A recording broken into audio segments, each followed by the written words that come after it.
Warning, ads are starting.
Okay, I can't sit here anymore. I can't fucking sit here anymore. Hi. Hi. I go hi. Oh, so nervy. I had a dream. Hi. I go hi. Lucy, thank you for the 180 stream streak. There's police. Well, that doesn't get picked up. Anyways, hi. Hi, May. Welcome, everybody. Hello. Thank you, Gotham, for the 105 streams week. You know, you would think that after my whole life I could get over pre-nerves of anything. No, never. Never. Genuinely never. I'm always anxious. Hate it. Why are you anxious, though? Listening to your heart race? Goodness gracious. I know, big streaks. I know. You could be, you'll be up there too. You're the same way. Like, I've been playing piano for the majority of my life, and every single time I do a performance, I'm always like shaking. I'm always like, ah! And it's like, when do you get over this? I think the only time I've been able to get over something is just weirdly streaming. Streaming has made me feel okay. I have to massage this right now because it's aching. When I've done like the St. Jude stuff where like when I was like doing the summit stuff, that never made me nervous. Being on stage at like the summit didn't make me nervous. Like Twitch related stuff doesn't usually make me nervous. Built-in vibrato.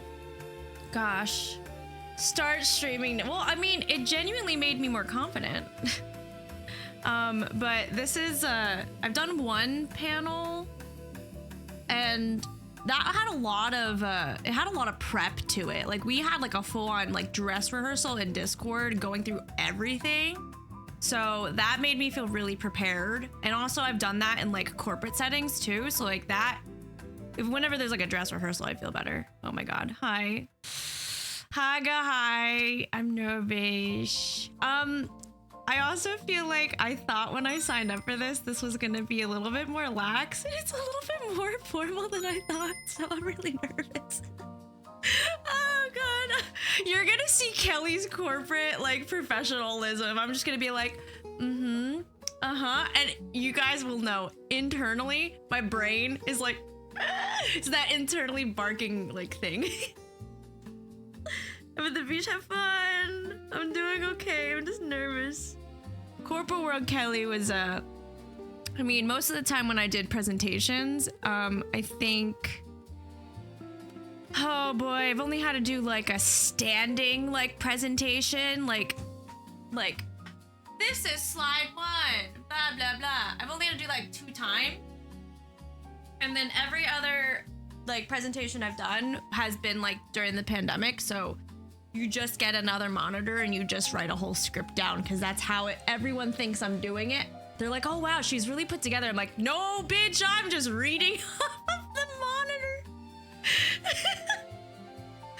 I know, so it'll be okay. I'm just nervous. Hi, everybody. Hi, I'm sorry, I can't go through. Hi, everybody. Protein, Mohammed, Yan, Mary, Butterfly, Gotham. Thank you for the 105 stream streak. May, Lucy, thank you for 180. Oh, brother Koner, Z, Ty, Kwai, Robot, hi, Michael, hello. Good morning, everybody. Lucy, I already said Lucy, but hi again. Supersonic, hi. Teleprompter error, I know. Banana, wait, pumpkin spice banana protein waffles, nice. Your heart rate's so high. Thank you. I wanted to wear some other outfits, but I figured I should look a little professional. So I'm letting the hair do the outfit today. My favorite part of the week is when I get to wash it and then I can style it fresh. It's my favorite thing to do. All the alerts are off because if people come in during the panel, it's gonna distract me. So we are sharing. We're doing shared stream together, whatever it is. Yes, thank you. Stream together. Let me refresh this. Oh, she's doing 2. Holy shit. Oh my God. What was I gonna say? Oh fuck, I lost my. Thank you. It's stream together, not shared chat. So I can mute. I can talk to you guys.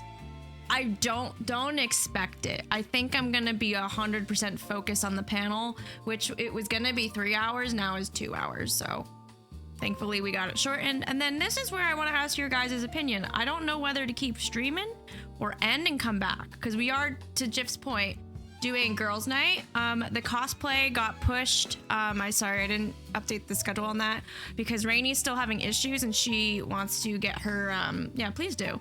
She wants to get her internet squared away so that it's not just like 2 hours of her time to dress up and everything. So unfortunately that's pushed for like probably 2 weeks or so, because I'm going to PAX next week, so we can't do it next week. And then if Rainy doesn't figure out her internet issues by the following week, we're just gonna move on without her, unfortunately, which is sad. But we're still doing girls' night, so you're still getting drinkiness. I got some game keys from a developer for like some Mario Party game that's not Mario Party, but is like Mario Party. So I think they want to do that, which reminds me, do I have it downloaded? Fuck. Do I download it? Hi, Peter. Good morning. Can you guys tell I'm anxious? Do you know my tells by now? I would hope that as a full-timer, you can know when I'm happy and sad and anxious and mad. God. Beaming with confidence. Shut the fuck up. I both look forward and don't to hair wash day. Because today I do clarifying shampoo, deep condition, hair mask. It's a lot, yeah. It's a lot. Definitely tell. I might be a little sniffy with you guys today. I'm sorry. Maybe some of you. Got tipsy yesterday across the bar.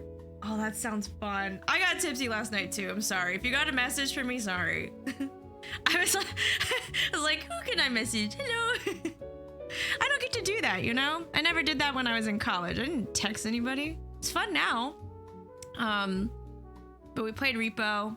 It was actually fun. We got pretty far, and then I almost helped us win whatever level we were on, and then there was just a bunch of monsters, and we did. Kind of fell off the last few years recently. You mean yourself or texting as a whole? Because I would say texting is kind of, at least for me, I would agree. I don't really do it so much anymore.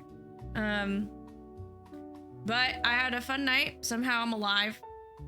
I'm here. And then I dreamt about the panel because I was nervous. Excuse me. I feel like I dreamt about other things too. Some things I probably can't share.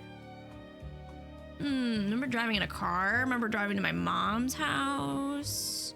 And she was like, you don't have to pick me up. And I was like, girl, I'm already like an hour in, baby. It's like, doesn't make sense. I was still my true introverted self, but to her, then I was watching whatever in my home on the bar, and I drank an IPA and ate my meatball sub. Nice. Oh yeah, don't forget to vote in the poll, because I don't know what to do. Hold on, messages?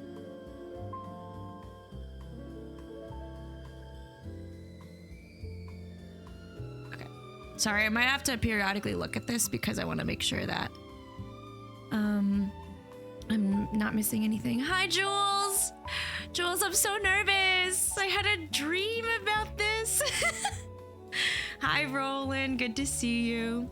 I do have to briefly leave, probably half an hour. I have to do an errand, but I'll be back. Sounds good. You know where to find us. Jules is also part of the panel too, so don't forget to follow. Oh, hold on. I'll unmute him for now. Skip. Replay.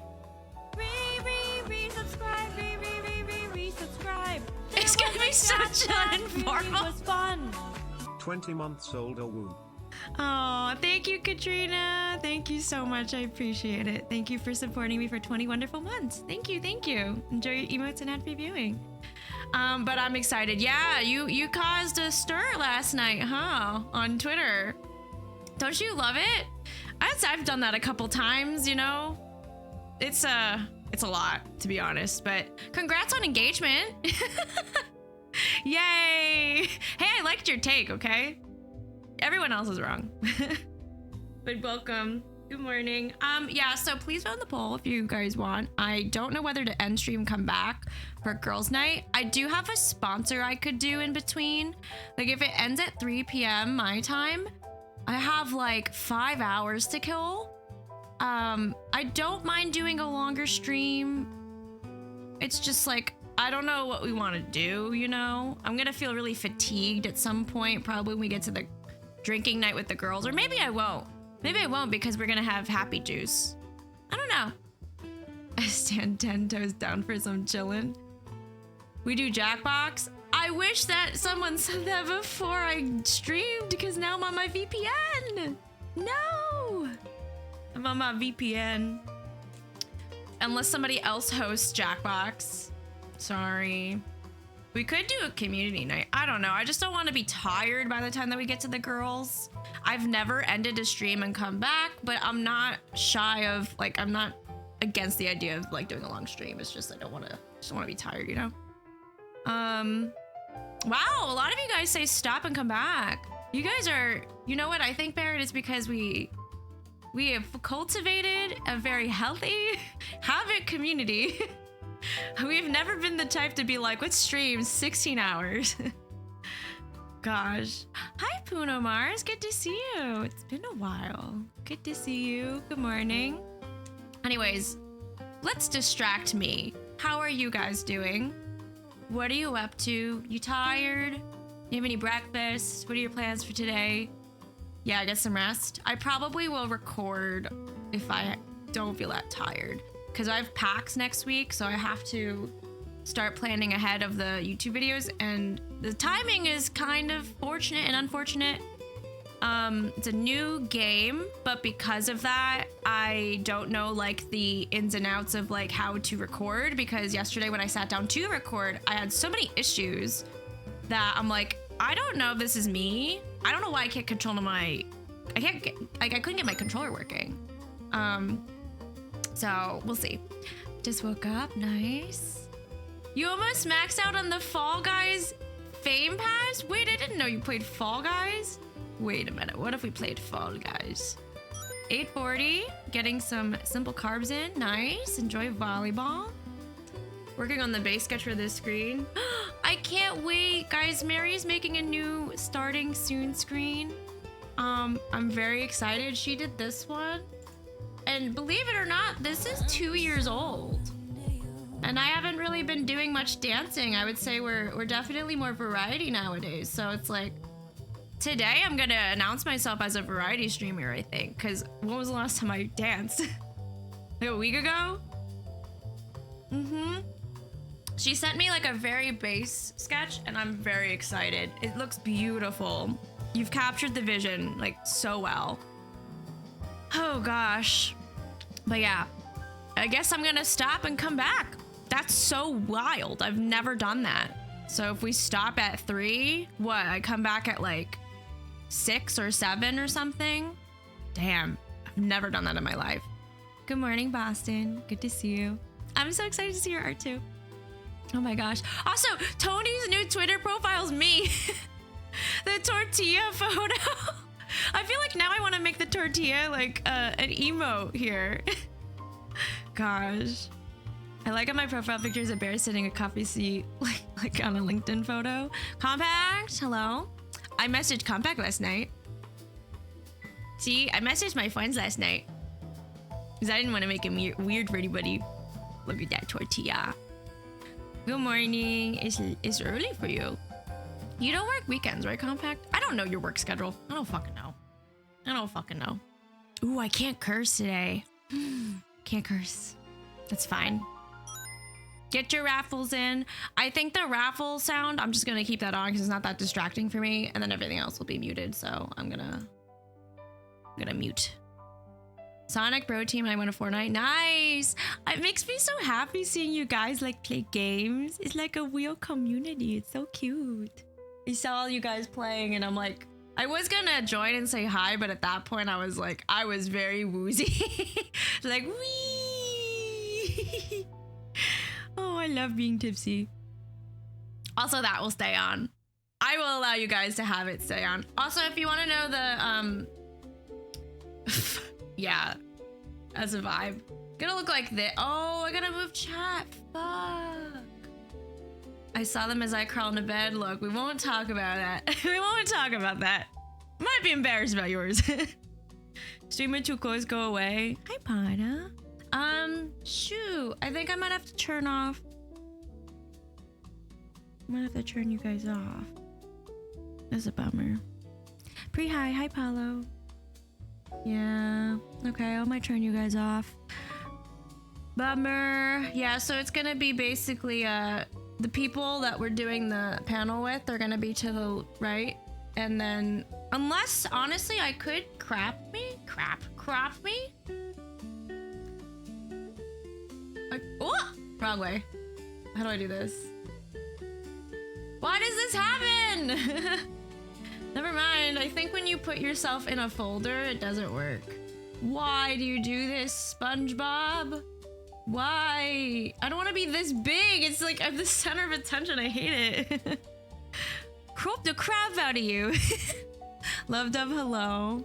I don't know either. It bothers me. Like, why is it that when I put something in a folder in OBS, I can't crop it? It bothers me so much because like this is meant so that I can adjust things on the fly, you know? Like I can just be like, okay, we're ready to go. Good, easy. Because I don't like making new scenes. I don't know why. I think it's just because I have so many presets that I'm just like, just want to keep it the way it is. She's the biggest, she's the baddest, so whatever. I guess I might just turn off chat. It makes me sad. I do wonder if I could do the other chat though. Does it really matter? I don't think it matters. What is this stream about? Kelly crying. Stop stream is 1. All right, well, I guess we'll do this panel and then I'll come back. Weird. I've never done that in my life. You need motivation to get out of bed and go get groceries? How can we motivate Gothams to get out of bed? Thank you for voting, gamers. It's very helpful. Do you have food in the house? You know what? Actually, sometimes when I'm feeling that way, Gothams, I think about a meal that I want to make. I'm like, ooh, I haven't had this in a long time. I'm gonna go to the store and get this, and this is my reward. You know? Hi, Joey. They're off. Stinky. That doesn't make you stinky at all. Think of all the delicious food you can make. Yeah, I'll be like, ooh, I can make a pizza. Ooh, I can make tacos or something. Think about, you know, I'm very food motivated, you know? Because this is what I have daily. I have preset meals for me because it's fast, honestly. It's fast. Also, well, we do pay for this one, but the factor meals were sent to me. I got myself a pistachio latte decaf with oat milk. Oh my gosh, that sounds amazing. I love pistachio. Thank you, Callie. Welcome. I know you guys got so many points yesterday. You guys got so many points yesterday with the prediction. Oh my god. That battle sucked. That battle was hard, man. Oh, she's not food motivated. Okay, what are you motivated by? You gotta tell us more about you then. I'm motivated by food. You didn't think you get that much? Somebody got like 90K yesterday. How are we all doing? I'm good. How are you, Joey? Some people lost a lot. Is that someone you? Did you lose a lot? You got 40K? I feel like, do I have to change my channel points? I like playing Resident Evil and having predictions because it's like, it's so random because I felt so confident when we did that first prediction, and then it was just like, I just didn't look at the health close enough, and then he was like, you know, like right away. You lost 150K? Oh, that sucks, I'm sorry. Motivated by money. Buy a suit for my friend's wedding. If you buy a suit once, you'll never have to buy another one. Josh bought his suit for our wedding. It's the only thing he's been wearing at everyone else's wedding. $400 investment, well worth it. Oh gosh, I threw the scam to the believers. I mean, I gave it a fair shot in my, okay? I gave it a fair shot. Never bet against me. Sweetheart or sweet fart. Oh, let's go. All right. This button. We ready? Are you ready? Are you ready? We only have one sweet fart. Ready? Oh my god, we're gonna be a whole... Robot is just you. Spin that wheel. Mary's a sweetheart. She now gets a sweetheart role in Discord. Sorry, Robot, you're the only sweet fart right now. Oh gosh.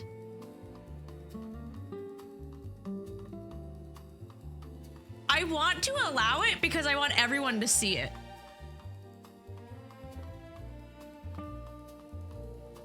Who am I sending nudes to? Who am I I'm sending nudes to one person.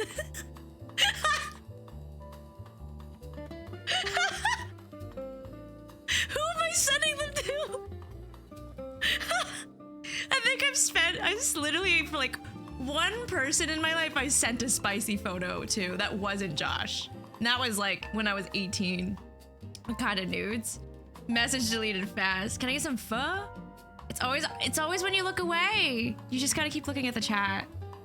I read that as deleted and I was so confused. Apparently I have nudes.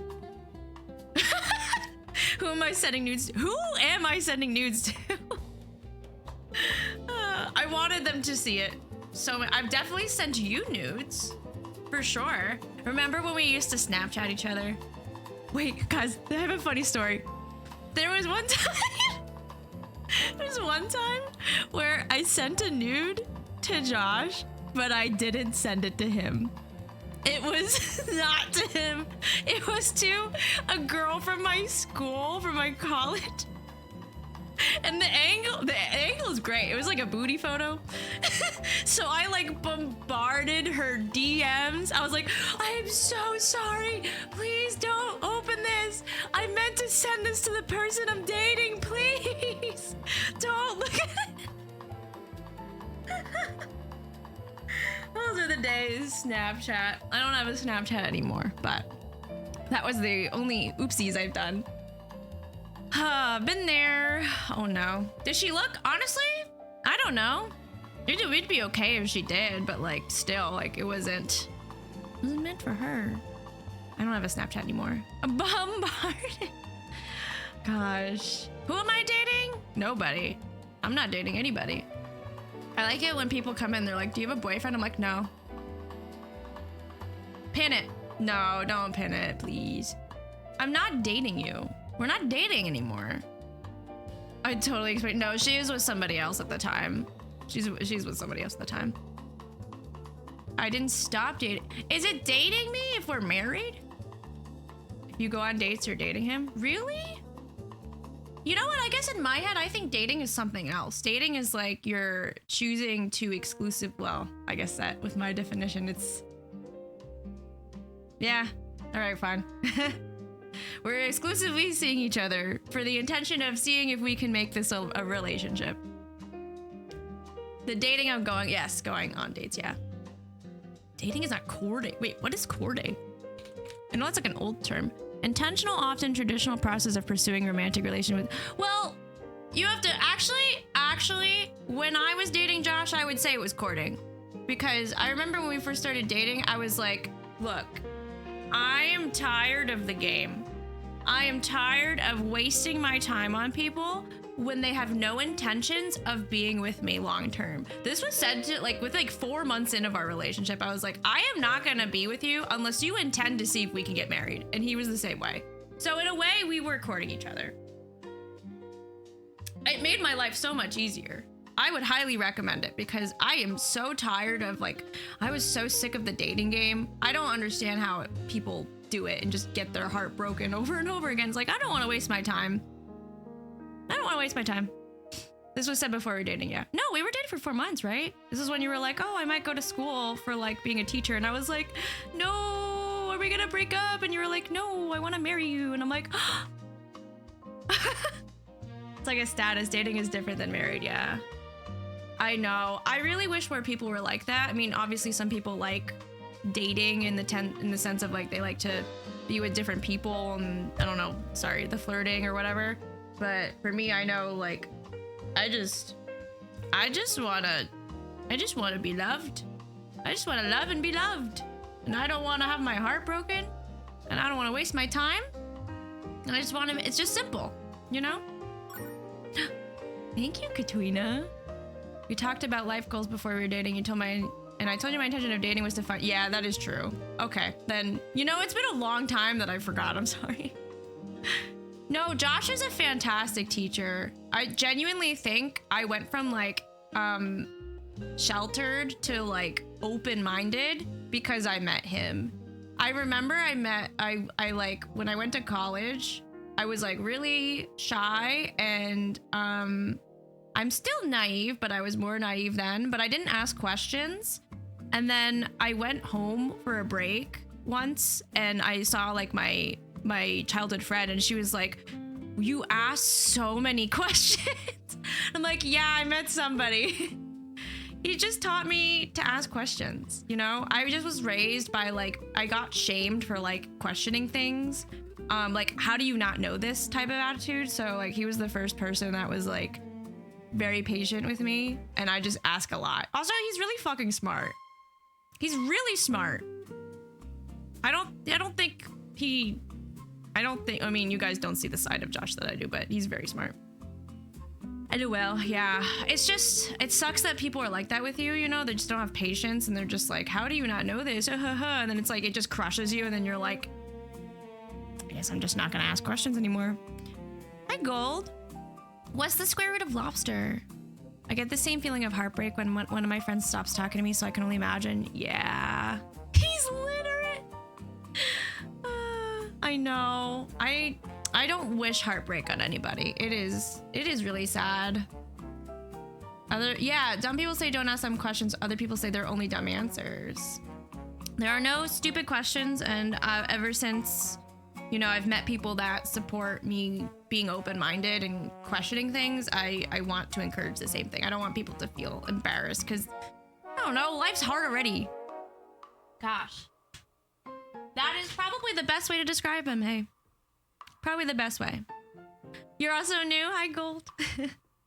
Yes, you're new. My life experience is that I didn't know a thing that I learned until I knew I learned it. Enjoy your art. Guys, hold on. The panel's gonna start soon. All right, so here's the deal.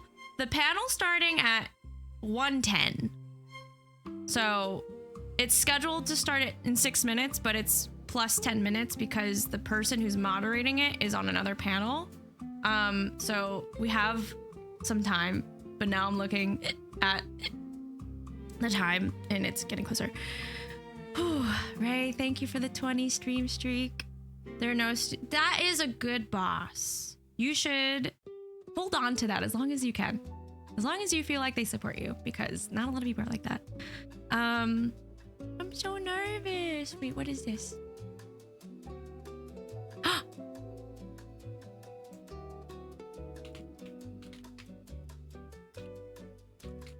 Fuck. Fuck. Oh.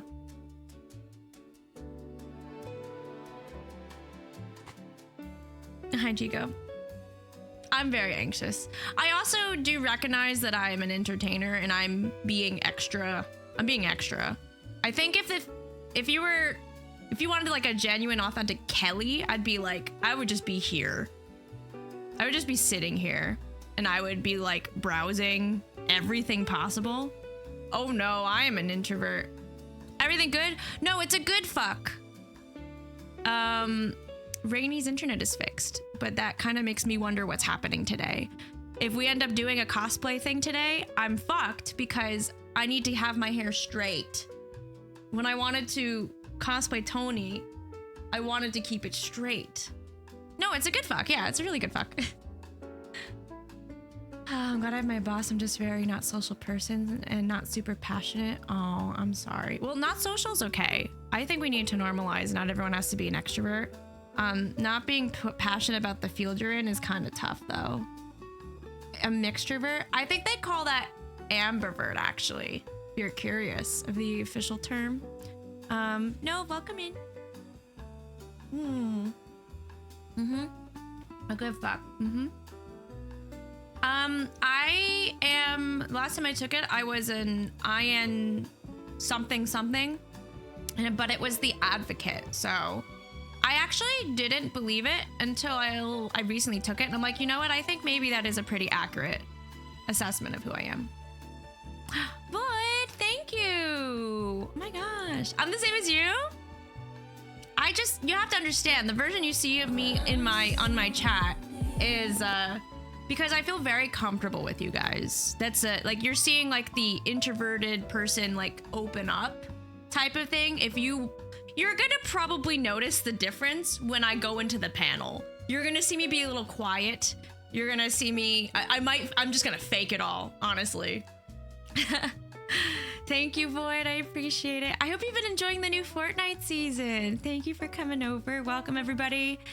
We're doing a panel in about 10 minutes, so I will be focusing on that for the next 2 hours. It's with the Twitch Women's Guild. So thank you for coming over and supporting us. Appreciate it. It's a spectrum, yeah. Things not super active, but I'm the kind of person that doesn't like to assume until I get the full confirmation on something, yeah. You're gonna be great. Thank you. Thank you. There's also potential for it to be on the front page. I'm not really sure how that's gonna work. I don't know if they're uplifting everybody. I don't know if they call it uplifting, by the way. If you're curious, uplifting is front page exposure. I don't know how they're gonna do that. I don't know if they're doing like everybody on the panel. I don't know if I really have no clue how that is gonna happen. So, please tell me if that happens. Actually, I have my viewer count on. I'd be able to see. Never mind. Shoot, would that make me nervous though? Should I turn it off? Fuck, I didn't think about this. Ooh. Should I just turn it off? Fuck. I usually have it on. I'm gonna turn it off. I think I would like to know if I'm on it but I don't want to know the number. Okay, I turned it off. Turn it off, turn everything off. Thank you, May. Turn it off. I would feel very uplifted by this. I appreciate you guys coming and making me feel better. This is like, you know what this feels like? This feels like I'm about to perform and like all of my pals just came and they're like, we believe in you, and you're like trying to calm me down. That's what this feels like right now. Thank you, Kent. And also thank you, Void. If you need to raid a run, feel free to do that. Sorry, this isn't like a traditional type of stream, so thank you so much. Backstage gay, yeah. It means a lot, thank you. All right, let me go just stare at the chat so I know when I'm gonna get my invite. I think I'm gonna switch my title over. Oh, fuck, I might as well just turn everything on. Nah, it's fine. I'll just wait. Don't stare at me. Stress is your body feeling like what you're gonna do is important. If you weren't stressed, it'd be weirder. That's fair. I'm nervous because I care. I want it to go well. I want everyone to have a good time. It makes me nervous doing any kind of content where I ignore chat, because the reason why I stream is to acknowledge you. Like, I don't ever want to be a big streamer. I think it's, I don't know, to get to a point where you become like the entertainment, like as if like people just watch you but you don't really interact, I think is kind of weird in my opinion. I genuinely prefer just to like always be in touch with you guys, you know, because I don't know, that's what live streaming is. If I wanted people just to watch me, I'd make a YouTube video. Hi, Fergie. Good morning. You can, you just had to bounce it out. Thanks. Break a leg, but don't actually, please. Please don't break a leg. It seems like missing the real fun. Yeah, I don't know. At that point, I would wonder if it would get to my head that like, oh my God, I'm a big streamer. Everyone comes and shows up for me and watches me. I'm like, that's just feels icky to me. I don't know, because you guys are real people and you're choosing to spend time with like your streamer and the people in the chat, and it's just like, I don't ever really want to steer away from that. It's weird to me. Is someone typing?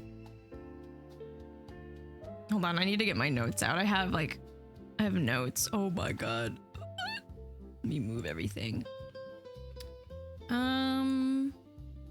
Move this here. The community aspect is what I like about my streamers. Yeah, same. Oh, thank you. I really hope that I don't know, I try my best to moderate chat and everything.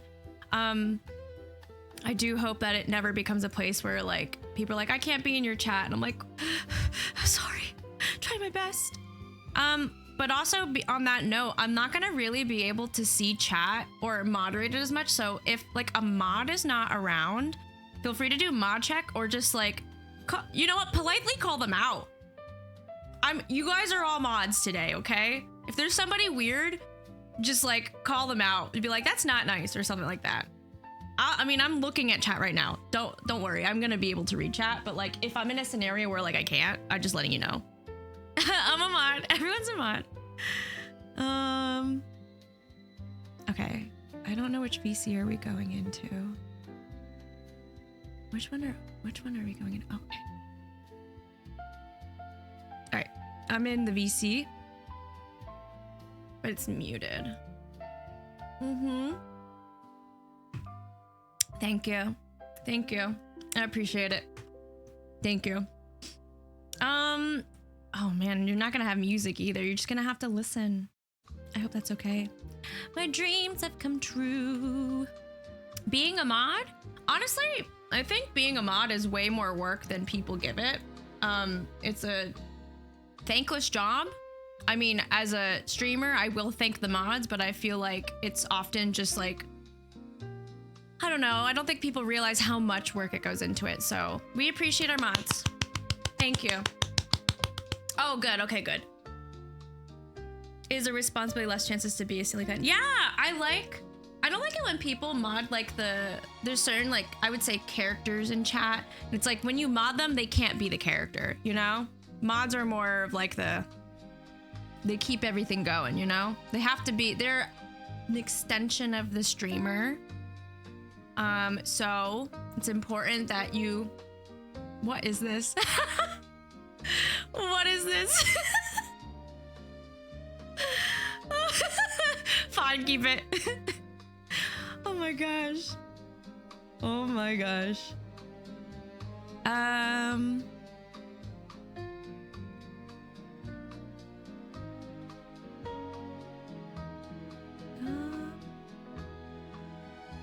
Okay. Sorry, I'm reading. I'm reading. Oh, I guess another thing is that I don't know how they're supposedly going through all of the streams together. I don't know whether that's like on Twitch they're going through everything or if it's Watch Holly, like the guild leader. So I don't, just a FYI, just something I'm thinking about out loud. If you want to see whether like they're highlighting us or whatever, I know that the Twitch Women's Guild leaders are actually like going through each segment. I think I'm gonna unmute, but I'm not gonna have you guys here. So I think I'm gonna give you, I'll give you words or something. I think I could do this at the same time. Have you guys do this while I talk. Okay. No. Start, and then I will mute.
be here. Welcome, welcome, everyone. All right. Hi, everyone. My name is Owlin. I'm going to be today's host and moderator for our lovely Women in Power STEM panel. I have with us today Lydia, C7, Kelly, and Jules on the call. And we're super excited to talk to you about STEM, what it is, the cool things you do in it, and the cool things you can get out of it. So, without further ado, let me turn it over to Lydia. Lydia, will you introduce yourself and tell us about what got you into STEM and why STEM matters to you? Sure. Hi, everybody. My name's Lydia, pronouns she, her. I'm a full time author and content creator. I got into STEM because I went to college for English and I took one computer science class and I was like, wow, this is so cool. It's so satisfying. And that's what got me into STEM. Also, Neopets. Yeah. Neopets. Neopets Okay, make well, me hold I up, hold up. love that. Yeah. Wait, wait, GLCSS. oh, the storefronts and stuff, yeah. If you're Yeah. going to PAX East, by the way, they have a bunch of Neopet stuff going on. Ooh. Well, the whole Oh, team is nice. going, Amazing. actually. Oh, sick. Oh, Yeah. that's sick. Nice, nice. Thank you, Lydia. Let's take it over to C7. Hi, everybody. My name is C7. I'm your friendly but RC scientist of a streamer. And I use she, her pronouns.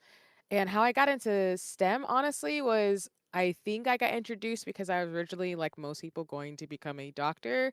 But then as I grew up with all the life circumstances around me, I really wanted to know why things would happen to people from a structural level. So I ended up going into the sciences to where now I'm studying health equity and health disparities in my doctoral degree program. But I also have a master's degree in behavioral science, and my undergrad was in neuroscience and psychology. So I'm somebody who's just really curious about the world. Oh, I muted on my stream. Oh, wait, there we go. I should probably Oh, do no. You reintroductions could again. go again. Yeah, just go again. Yeah, go ahead, go Yeah, ahead. go again. But hi everybody. Just to redo it since I was muted on my stream. I'm so sorry. My name is C or C7. I use she her pronouns, and essentially I'm your friendly but artsy scientist who got into STEM because I wanted to be a doctor. I actually learned that I want to learn about the world in sense of being curious about it, and that I would always ask questions about why systems and structures and institutions were the way they were. So I ended up going into health equity or health disparities, which is what my doctoral degree program is in. But and I also studied neuroscience and psychology in my master's and my undergrad. So I'm somebody who's just really curious about the world and always just asking questions, which is also why I play a lot of games like Final Fantasy and Monster Hunter too. So yeah. Love some RPGs and combat. Excellent. Mhm. Kelly. Hi, I'm Kelly. Pronouns are she, her. I'm a proud AAPI creator. I'm also a full-time creator. Started in Just Dance primarily, and now we are a variety stream, as well as a Let's Play gamer on YouTube focused on story-based games. And also thanks to a huge spearhead moment with the Twitch Women's Guild, I am the Twith Girl. So we have a global emote on this wonderful site.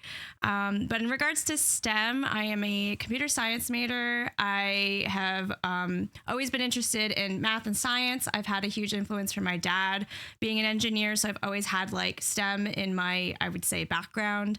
And over time, I've learned that I love math, I love science, and I also, you know, to what Lydia said, was a big fan of Neopets in MySpace and always found myself doing coding and stuff like that. So pursued engineering to start and then became a software engineer. So I have 8 years of corporate experience, I would say, in tech. Awesome. And Jules. Hi, my name is Jules. My pronouns are she, her, she, they. I'm a queer Latina full-time variety streamer. I'm also the founder of the Twitch Co-working and Coding Creator Club. So shout out to my Creator Club friends out there. I have a background in wildlife biology and conservation, as well as an advanced degree in environmental justice and urban planning. Honestly, I got into STEM because it was my hyperfixation as a child. I loved Steve Irwin, Discovery Channel, National Geographic, and I was like, I'm gonna be the first Latina Steve Irwin. And so I went into that track, very interested in physiology, as well as habitat restoration and conservation.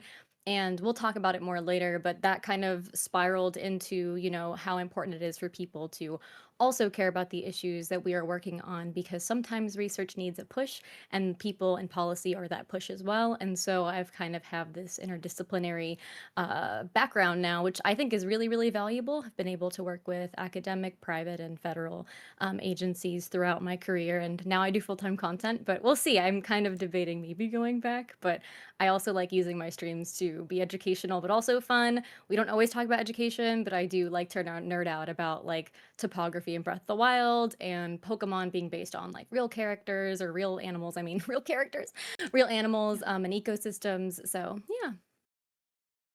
Pikachu is real, okay? But Yeah. but, I was also a big fan of He's Animal real. Planet, so yeah. He's real. Awesome. Um, and, yeah, just to kind of give a little backdrop here about, why we all came together to talk about STEM, and, um, share some context of why this is important for us to be here and talk about STEM. Um, I'm sharing some statistics that from the previous leadership panel Kay shared with us, and this includes a GDC State of the Games Industry survey, which says roughly one quarter of the game development workforce right now is comprised of women. So almost 25%. That's less than a third, which is less than half. Which, yeah, doing math, not quite equitable or equal yet. um, and in the UK, for example, women make up about 30% of the gaming industry workforce, men with 67%, non-binary and other as 3%, and currently an imbalance in the key European market. And then in Australia and the APAC region, the workforce is 26% cisgendered female, 69% cisgendered male, 5% transgender, non-binary, and gender diverse as of 2023. Yeah, there's definitely some gaps here, and it's really cool that we can be here to talk about like demystify what STEM is, as well as encourage you all to maybe pursue like, if not a career in STEM, at least like getting involved as a hobby. And so I think streaming is has definitely some parallels we'll talk about later on. So um, Kelly, you kind of already touched a little bit about some of the definition of this, so I'm going to throw this question to you as our first warm up. Can you tell everyone what is STEM? What does it stand for? Science, technology. Oh my gosh. Is it something in math, right? Engineering and math. Engineering There and we go. math. Yeah, high five it. I did it. A plus. You did it. And when did you first learn about STEM and from whom? Honestly, I can't remember because, since my dad was such a, figure in STEM for me, I feel like it was since I was a little girl, like pretty early on. So maybe like when I was 6, I would say. All right, so for your father then probably, right? Like, Yeah. yeah, very cool, very cool. And then how about Jules? Jules, when did you first learn about STEM and from whom? Honestly, from media, like video games or television shows, to be honest with you, or books. Both my parents are like not STEM. My dad's a bus driver, and my mom was just like an at-home caretaker. But she was like very much fueling my passions. Like I loved watching, like I mentioned, like Discovery Channel or like reading books. And she later admitted in life, like whenever we'd go to like outdoor recreational animal things or demonstrations, or where you can like interact or learn from like park rangers, that she would freak out watching me like go up to snakes and stuff like with these people, but she was like, I held it in so that I wouldn't ruin your passion with my own fears, and that stuck with me for a very long time. So I think although my parents didn't really teach me about it, they supported me so much that it was really easy for me to continue along this path. Seeing a trend of parents being involved, even if not in the traditional sense. Lydia, how about you? When did you first hear about STEM and from whom?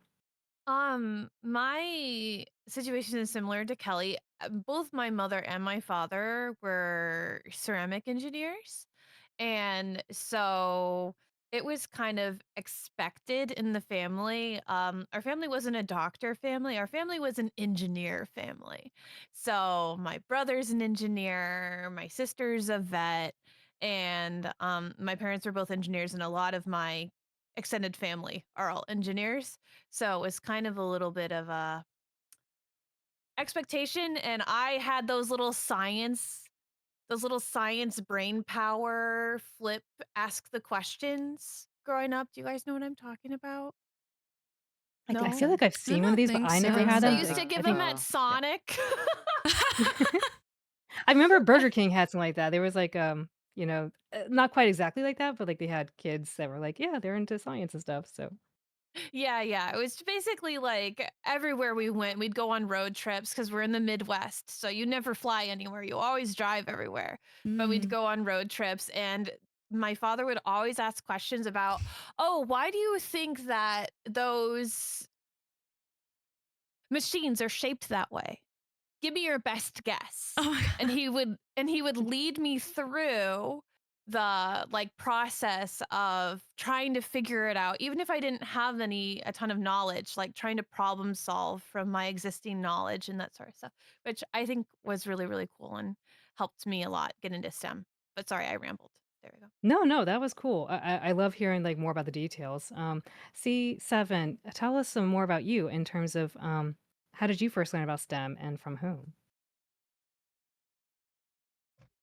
Yeah, I can chime in, and I know on my end, my OBS is being a little goofy, so apologies for those of you watching my perspective. But I hope folks can still hear me as it comes back a little bit.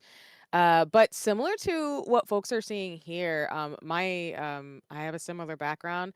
My parents are actually not in this field of science, except for my mom. She actually is a computer scientist. My dad's actually in math slash banking. So, what my mom actually did was she made a lot of my siblings and I watch like Magic School Bus and things like that, as well as I also like Jules used to watch a lot of documentaries on Discovery Channel. Whether it was like Shark Week, things about the weather, and things like that. So while I did want to be a doctor for a bit, I think it was just influence of just having so many tech people in my household, and my parents really encouraging me, particularly as a young Black kid, to really just explore and have fun in life. And again, just being really curious about the world. And while I'm not the best at coding, just really seeing how computers are really, really cool for my mom, really influenced me to go down this path. My siblings are actually in the arts, but they all both have computer science backgrounds as well. I was the one who just was like, I'm not. Um, Coding is really cool, but I'm more of like I was really in love with like biology, neuroscience, and English growing up. So that's kind of why I went in the way I did in terms of becoming a social scientist. So yeah. Thank you. And I think that's a really great segue to talking about that. Like getting into STEM has many different pathways. Some of them are traditional, where it's like, hey, had family or friends who could tell you more about the tech and related fields, or in some where it's like, well, hey, maybe we don't have these backgrounds, but we want to support you, like Jules's family did. So um, let's move on to this one. Will go to C7. If you had to describe your field to someone who has never heard of it, how would you explain it? I think the thing that I actually have to credit my sister for this, I would say, I'm the person who is in Sim City because in public health, it's really just about figuring out how things work together. So communities, organizations, institutions, and people, like neurons that fire together, that wire together, people learn, grow, and move together. So I often tell people that public health is just about seeing things that you wouldn't think about that impact your daily life, whether it's just like big infectious disease prevention or just having access to like clean water and, walkable parks, or being able to build community with people in your local area. So that's what I often say is my background is when public health is working, you won't hear about us, but if there's some things going on there a bit wild, you'll hear about us more in the news. So that's kind of what I describe my background since I think about how both the biology of it, so thinking about people on an individual level to, again, the social level where think locally, but move globally is kind of how I operate in terms of the sciences. So I'm just a person who just really asks questions, work with community groups who know about what they're doing out in the field, and just try to make connections and just see that we're an interconnected world, and everything else. So that's how I would answer that question. Awesome. Yeah. So basically, just trying to make living life easier and better, like more enjoyable. Jules, let me turn over to you and ask you the same thing. If you had to describe your field to someone who has never heard of it, how would you explain it? Oh God, that's such a hard question. So I kind of have two fields because I'm in social science, but I also do wildlife biology. So I think C7 did a beautiful job of describing what social science looks like. So I will leave that to them. I can describe wildlife biology though. I think wildlife biology, a lot of the times, like you think of big figures, maybe like Jane Goodall or Steve Irwin. It takes many shapes. Like it can look like those big influential people who are doing environmental education, but it can also be lab work and it can also be habitat restoration work. It can also straddle a line between social science as well, with like policy and report writing and community engagement. So the biggest thing for me that I want people to know about wildlife biology is that if you're interested in it, it doesn't always have to be like what you may stereotype it to be or what it looks like online or in media. It actually has many different avenues that you can go into. And the most important thing, I think, is although there are routes to just be like a little person in the woods and unbothered, not having to deal with people, there's a stereotype that I think wildlife biologists and park rangers or people who work in this segment are very much like kind of hermits. You actually have to work with more people and be more interdisciplinary to get conservation work done, though. So, although there are routes for that, I think, broader experience of wildlife biology really is about collaboration and a lot more than just that. So, I want to like make that very clear, and that's always what I try and tell people with or who are interested in wildlife biology. So you get to work with animals, collaborate with animals and plants and people. hmm It's like the best of all of the worlds. I'd say. All right, thank you. Let's go to Lydia. Lydia, can you describe your field to someone who's never heard of it? How would you explain it? So my field, if I were to describe it to someone that didn't know it, I'd be like, yeah, I write the stuff that my specific field was I write the stuff that shows up on the displays in planes. That button that pilot clicks, I coded that. I made it look pretty. I made it work. I helped test to make sure that your plane doesn't crash. That's Um important. yeah. Um but from a broad perspective, computer science, I mean there's so many different facets of it, but what I particularly did was a lot of testing to make sure that things don't go wrong. So I make sure that the thing that has that little box in it that you don't know how it works, I make sure that all the man, what should I do? Has an answer and it doesn't go off the wrong path. And just kind of doing the thoughts in the robot brain is what I did. Mhm. Nice. So you got to decompose a big problem to very smaller sub problems that you can handle the edge cases essentially. Yeah, I mean you said it better than I did. But No, no. I like how you put yeah. it. Yours is very easy for someone like explain like I'm five. I do the robot brain. Yeah. Nice. Um, Kelly, round us up here. So, if you had to describe your field to someone who's never heard of it, how would you explain it?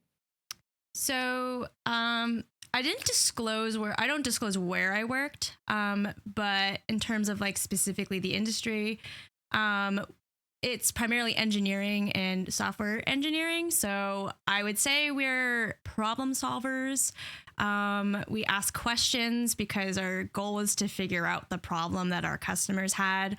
And half of the battle is just figuring out what they want. So it was a lot of problem solving, testing, trying to think of all the different scenarios. And then my favorite thing to tell people, and my chat's gonna roll their eyes, is I'm a big fan of Agile, which is a software development like life cycle. And essentially, basically, that is failing fast and failing often, and then applying all those lessons over and over and over again is basically my job. And I love it so much. I loved it so much. Awesome, thank you. Speaking of being agile, let's switch gears then and talk about you mentioned failing, right? Like if you had to fail and then try to improve, iterate on that. So back to Kelly again. What's one thing people misunderstand about your field or the I tech sphere? Yeah. don't know how computers work. I'm a software person, so I'm very intuitive on like the software in the PC. But oftentimes I've had many like family members and like friends be like, "Can you fix my computer?" And I'm like, oftentimes it's like plug it in and unplug it in. So it's like trying to get them to understand like what I did for a day to day was kind of frustrating. So again, goes back to problem solving and making tools for, my customers. I'm sure you probably get asked like, "Hey, can you hack it in 5 seconds?" Like, Oh, hacking into the yeah, system, you're like, "No." absolutely. That too. Um, C7, let me ask you the same thing. What's something that people misunderstand about your field? Um, I think it's something that I think people misunderstand about, like, I think science folks, where I think they want a quick solution for some problems that take a lot of time. So one thing I try to remember and remind people, like when it comes to like medical advancements, because I know people think off of the Warning. Ads biology, are is that starting. scientists often learn things about 5 to 10 years before it gets into a medical education system. So when it comes to like infectious disease, for example, people are like, well, why isn't there something for this right now? It's like, well, people are working on it, but there's multiple stages, excuse me, of scientific progress. So when something comes out in like a PubMed article, it probably isn't going to go in someone's like curriculum in school until like 5 to 10 years later. So I'd have to like break it down in that way to explain how these different processes work, and that a lot of these like public health systems and structures won't change without like policy or practice change in an institution or just in an entire state or country, for example. So I have to explain, folks, there's big things that you can make a difference that make a bigger impact over time, if that makes sense. That makes sense. So basically, the long game is slow and steady wins the race here. Yep, exactly, exactly. Awesome. And then let's go to Jules. Jules, what's something that people misunderstand about your field? I think I touched on it before, but just kind of, I think that in a good way, I think that a lot of wildlife biology and conservation work, we have a lot of shows, right? And I think that people really enjoy watching them. And it's not always the reality of those shows. That's like what the reality of people who are working on the ground are also doing. So it's, yeah, that it can take many forms. I think also maybe how undervalued it is as well, as conservation work, which we can also talk about later, but also just hoops we have to jump through. Like, we're not just jumping on crocodiles and having a good time with animals. There's a lot of like report writing and documentation and policy and hoops and barriers that you have to go through, especially when you're working to conserve certain species or lands. You have to deal with people and you have to deal with governments and you have to deal with a lot of different things. And so you do have to have more skills than just like, yay, we could do stuff outside or, whatever else. And it really depends on what route you take within the field, but it can be a very, very complex job. And I do think that I think it's a great job. I think it's wonderful and it's very flowery, literally. But sometimes it has its downfalls. And I think that it's not bad to also talk about some of those because it is a very hard field to get into. But I think that's probably what I have to say about mine. Yeah, I love that you talked that in your field, and everyone's field, there's multiple roles. So depending on the role you pick in that field, like can really vary the kind of responsibilities you have in it. Uh, Lydia, let me ask you the same thing. So what's something people misunderstand about your field?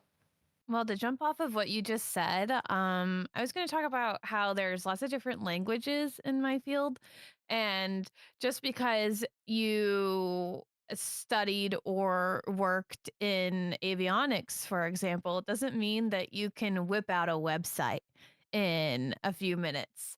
Doesn't mean that you can create a database off the top of your head in just a few minutes. I think that people think that computer science isn't as niched down. A lot of people kind of get put into a niche and they don't know as many. A lot of people, yeah, computer science is so broad and there's so many different disciplines. And while there are some people that do learn just about all the languages and are competent in a lot of them, a lot of people are a bit more specific in what they focus on and what they work with. Absolutely. I think Yeah. that'll be a good transition to our next question here about pathways.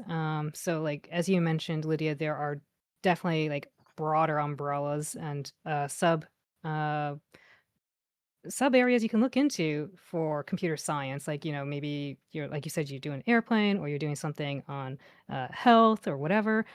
So let me ask you, Lydia. I think we all shared a bit about how we like heard about STEM, but what would you say your path into STEM looked like versus what you expected it to look like? Yeah, so I always loved science and not really math, but I really loved science growing up, but I also really loved history and writing. And so my path into STEM was I was not going to be like the rest of my family. I'm not going to go into STEM.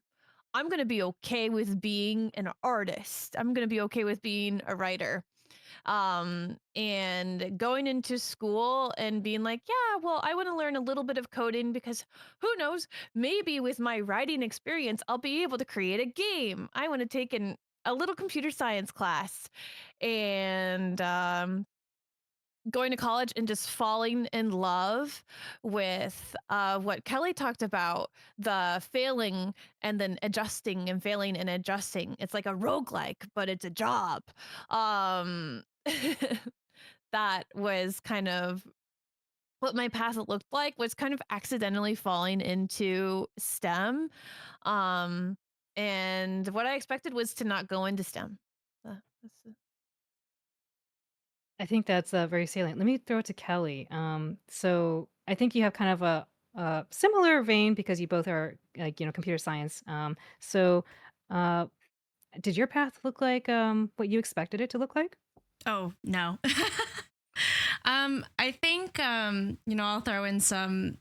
My dad was an influence on my education as an engineer, but as an Asian woman, my mom also had that, expectation onto me of like, you must be an engineer.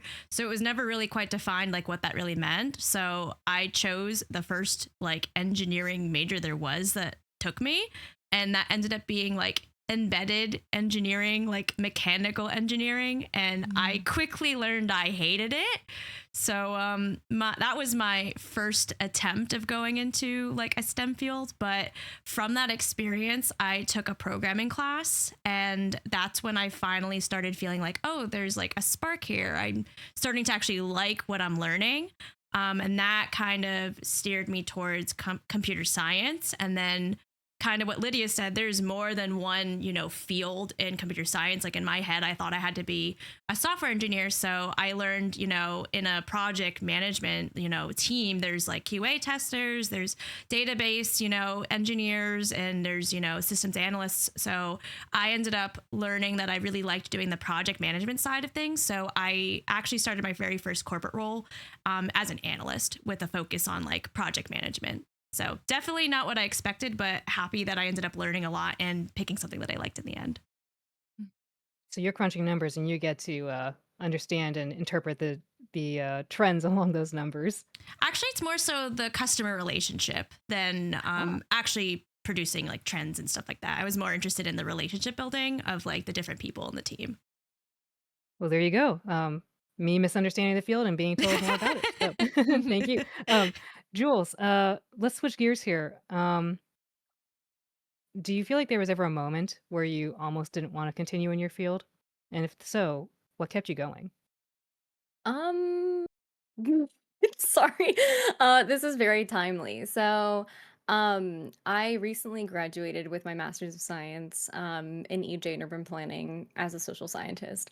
And I think that that question is kind of perfect right now. And I don't know if C7's also going to hold my hand while I say this, but um, Yes, I will. like how much we're really gonna get into it, but TLDR, the current system that we are under does not support a lot of the social science work that is being done for community engagement or even for wildlife conservation or things that are not things that are a priority for those individuals. And so I actually graduated without funding. My funding was cut, so I actually had to. That's how I was forced to become full time, which is the funny story of all this, is because I wanted to continue supporting myself, but that funding was cut by the current administration. There's also been a federal hiring freeze, which is also why I've been a full time content creator, just kind of trying to gauge what my next moves are as somebody who is very passionate and who loves the work that I do in wildlife biology, conservation, and environmental justice work. I don't think that it has ever made me want to stop doing it. It's just more so reevaluating how to do it, and just deciding what the best moves are for me. The good thing for me is that I am able and privileged enough to have gone after something that I'm passionate about, and I'm dedicated to continue doing that. So it's not really, I guess, a question for me of like, I never felt like I wanted to continue. It's more so that there have been barriers put in my place that are something for me to navigate now. I think that navigation and to your point about like, hey, there's these challenges that are just out of your control, but that speaks Mhm. to like the resilience you have and the ability to like adapt. So hopefully the funny will return. Hopefully in the future. C7, I think you're in a similar academic role as well, correct? In terms of you're pursuing a doctorate, if I'm not mistaken. Um, do you have anything to add on in Yeah. terms of yeah, Oh, like if there's a moment that you almost didn't continue, what kept you going? yeah, I can speak to this. I've had a lot of moments like that throughout my science career, especially as a Black woman. It's been very challenging in that regard. I will be transparent and open in this space, which 'cause I don't mind, in that there's a lot of implicit bias and a lot of the isms that operate in academia. So I've had people tell me straight up in my face because I'm Black that I'm not smart enough to be in the programs that I've been in before. And I know there was a moment in graduate school where I had just finished my degree program in behavioral science. And it was actually the movie Black Panther that just came out. And I was really burnt out from all the the racism I dealt in my program and some of the challenges to get where I was going to go because I've had to work throughout my school programs as well and get scholarships and to be able to move forward along with taking care of family throughout my life. But when I saw Black Panther and seeing Sherry, that actually was a really profound moment for me, not only for representation, seeing like a Black woman on the screen who looked like me, because while I had grown up loving like Peter Parker from Marvel Rivals and the Marvel series and other like science characters, I think I needed to see her on the screen at the time towards the end of my program because it also was a catalyst for me to talk to my mentor who slight trigger warning, they are no longer here. They passed away at the beginning of 2020, or sorry, not the beginning, the late 2020. But it was a catalyst for me to talk to her who really motivated me and said, like, I see the potential in you, and I want you to keep going in terms of your studies and research because you are who you are, and you think so in a way that is going to be really powerful. And at the time, like, I was still recovering from, again, all the things that were going on. But when she passed away in 2020 and I had been out of my program for about a year and a half before COVID hit, um, it was a catalyst for me not only be put in leadership positions in the job that I previously had before everything changed, but now that I'm in my doctoral degree program, it just reminds me of the like sometimes people will try to keep you small. They'll try to tell you who you should be. But I know that me going into science is bigger than me. And it's also a way for me to mentor and think through other Black women in femmes coming up through the pipeline as well in terms of science. To remind them, like, yeah, it's going to be challenging. Some people are going to say you don't belong or that you can't do what you're trying to do. Uh, but I think because of people who've not only been like my lit mentor, as well as other Black women in femmes and other amazing women like the folks on this panel who have just been like really cool sharing their stories, it's helped me like stay the course and really focus on what I can do in my doctoral program, where I'm hoping to maybe teach myself in the future for students and just keep doing the work that I'm doing, even though um, again, everything's going on currently in the world. Things will eventually shift back, and I want to be prepared to be a part of the ecosystem of science, able to do that good work. So, yeah, like I said, I've had plenty of moments, but at this point, it's like, it's not going to stop me from being a woman in science at this point. So I'm going to keep pushing and keep moving forward because it's bigger than me. So, yeah. It was beautiful. Let's get some we did that in chat for that. Like Yeah. lovely, lovely. I think It's you very you talked inspirational. yeah. Yeah, you talked a lot also about like, being prepared. And so I kind of want to use that as a jumping point for the next question here. I'll throw to Lydia about what is something you wish you had known earlier in your career or education? Something that I wish I knew earlier in my career in education was that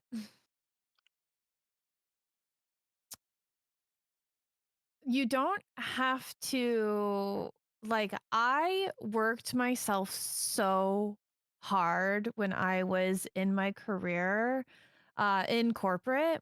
I wish that I had kind of taken a look around me and noticed that all of these mid men were just mid men.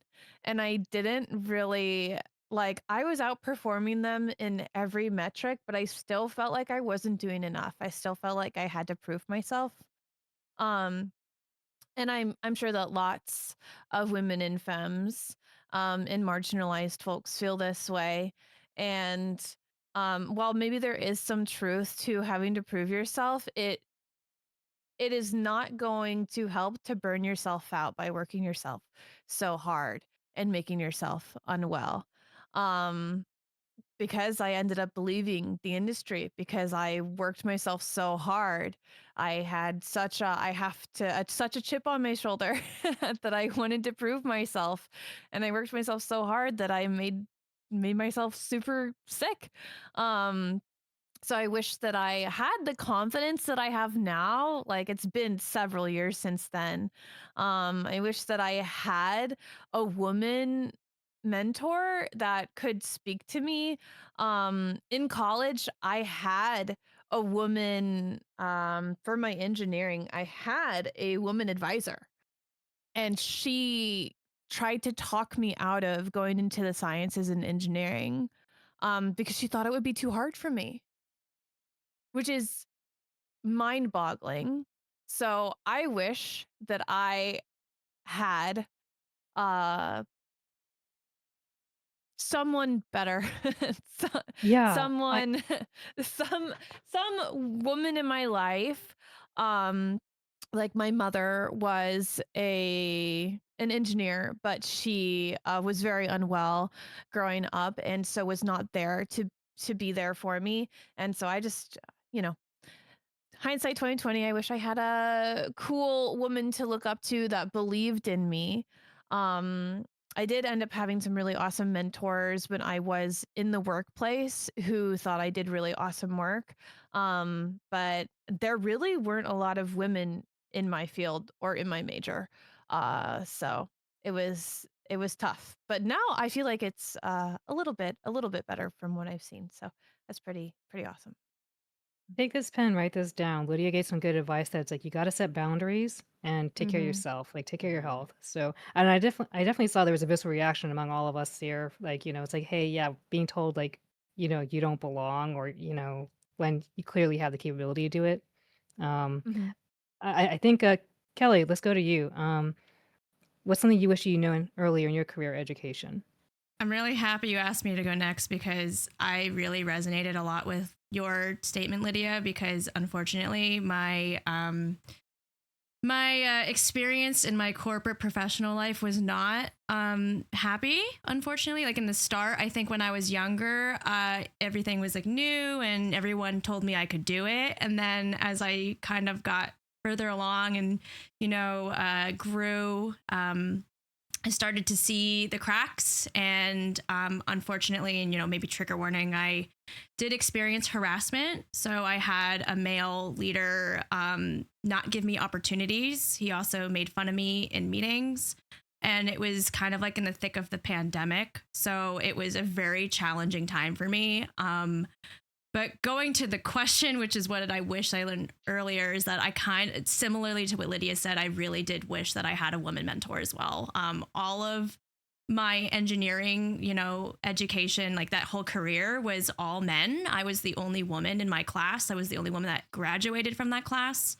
And in my team, with that male leader, I was the only woman as well. So I found that all the teams, because I been on many teams with this company, all the teams that had a woman, I've always had a positive experience because I think they understood the industry and that dynamic. But the ones with just men, it was just a very difficult thing for me to navigate. So I kind of wish that I had somebody tell me that, or I wish that somebody put more women in these positions so that we can, balance that all. Because it really, unfortunately for me, I did have to leave the field briefly and focus on more like of an analyst role because there were more women, just to protect my mental. Mhm. Yeah, thank you for sharing that. And we're going to definitely talk in the second half of the session more about the mentorship and skills and ways to uplift each other. So let's definitely return and revisit that. Jules, I think this is a good transition point to the challenges and barriers. We're talking about it already naturally, so let's talk more about challenges and barriers. My question to you: what are some of the challenges you faced as a woman in STEM? Um, oh God, where do I begin? Um, I think first and foremost, like most of STEM is very male dominated, but wildlife biology in general is extremely, how do I put this? Like very male dominated, but also it used to not really be like a big profession. It used to be nepotism and just kind of like just people entering that workforce. And it has changed a lot since then. I was the only Latina in my entire wildlife conservation program, like at least at the time that I was in college. And so I think that that was really difficult to grasp. It was like maybe four BIPOC folks in the entire program, and the majority of our professors were all men, albeit not all of them were terrible. It was, I think, really hard to not have any sort of BIPOC femme woman representation at all during that time. It is a very white field, like when you think about wildlife conservation and things like that. A lot of people actually have a lot of negative stereotypes about non-white people in those spaces, and that's a whole other conversation I could have. But we belong in those spaces and we use those spaces and we love those spaces, and it's nice to see more representation being added. But I think that when I was in that department, I struggled a lot because I would get opportunities and colleagues or even professors had told me, like, you got this because you are the token Latina girl in our program. Instead of giving me the validation that I was at the top of my class, that I was getting really great internship opportunities or whatever else, and doing research and honestly overextending myself. So I also really resonated with what Lydia said, because I used to burn myself out to try and compete with other people who did not need to try as hard as me. Um, and thankfully, through lots of therapy and much better friends, I have since kind of not had that mentality of imposter syndrome anymore, because I realized that like somebody else's pride should not be my downfall or should not impact my emotions over my own accomplishments, which I think is a really good thing for anybody who's systematically marginalized to remember, just because people will be offended at your own accomplishments, and even though they have nothing to do with them. Um, so I think that was probably my biggest thing, is just the lack of representation, especially in such a white male dominated field that I'm in. But I did have amazing mentors too that happened to be men that were women.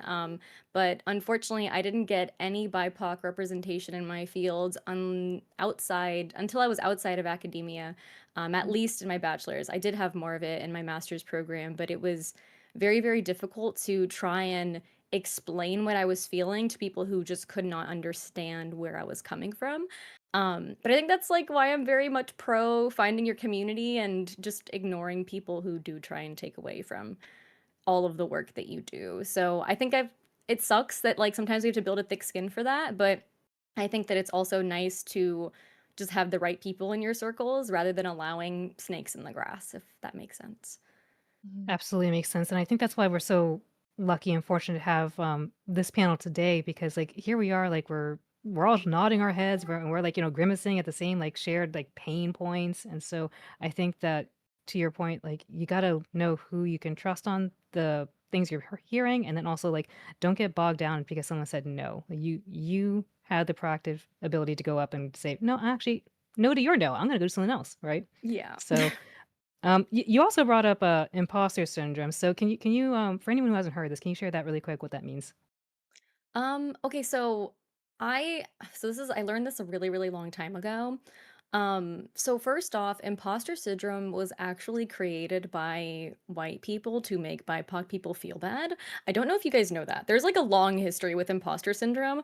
But it is basically the notion that you are not good enough to be in the space that you're in, whatever that space may be. But it is very much talked about in academia, I think, and in STEM fields, but it can really stretch to whatever. But it's really that notion of, am I good enough to be here? Constantly doubting yourself and constantly questioning or comparing yourself to other people when that is just such a hard thing to get out of a mindset of doing, but is something that is so common for, I think, especially systematically marginalized people to, yeah, we deal with it a lot, I think. Yeah, yeah, and to add on to that imposter syndrome, like, if you don't know and you know you don't know, that's fine, but if you actually are, like, an expert in the field and you're starting to doubt yourself, that's, like, imposter syndrome. So, um, Mhm. C7, I wanna turn this question over to you. Have you experienced imposter syndrome? And if so, how did you navigate it? Yeah, I think I have, even though to I think a valid point that Jules mentioned, I unlearned that really quickly, mainly because I think like as a black person, a black woman, I think black women are systemically barred from a lot of opportunities in science. So I remember, like I said, in graduate school where people would just say like, "Hey, again, you shouldn't be here," because there was only, I want to say, 8 of us in my entire program, and there was like very few black women that looked like me. And even in my program now, there are more black women in femmes, but it really is where, because we've been through so many challenges and barriers, a lot of folks have expressed in my program, I don't really feel like I can be here. And like, I've got so many other things going on, like kids, I'm going through stuff and XYZ. So I think the thing that I remember when I kind of, you know, I describe it as putting my hand in the water and kind of clearing it out in terms of seeing what the funhouse mirrors are telling me, or people are being inconsiderate to what we're all saying about community and really finding people who aren't snakes, honestly, is that I believe that any person who's accepted into a program or is in their job belongs there. They have anything that is for meant for somebody is always theirs. Or as I say for myself, if something is meant for me, it's always going to be what I deserve because I'm here in this moment. No one can take that away from me or anybody else. And that's a mantra that I live by. So I remind myself when people, particularly having been to like the United Nations doing advocacy work in science, or again, intern for the World Health Organization, that like if you're in a position of power or a position of privilege, be grateful, of course, but don't diminish the skills and the perspectives that you can bring, particularly if you're at multiple intersections, because that will make a difference. And I think it's helped me a lot during my doctoral program, but also being impacted by this administration, like a reminder of like, some of these things are out of your control, as was mentioned with all of us on this panel, and that um, I don't get caught in imposter syndrome anymore. It's mainly just like building the skills to be resilient, but also knowing when to pace myself and take breaks, because people will still try to like, say stuff or do things to you, particularly because you have a lot of experiences, or take advantage. But I just try to remind folks like, I am not in competition with any women or femme who's in science, or anybody in general in streaming or anything like that. I'm really a people person. I'm very collaborative for a reason, because there's enough for all of us. And I just unlearn and unpack a lot of these systems that try to tell you otherwise, that would say, like, oh, you need to question yourself. I'm not going to question myself. A lot of my ancestors and a lot of my background, I would say I wouldn't be here.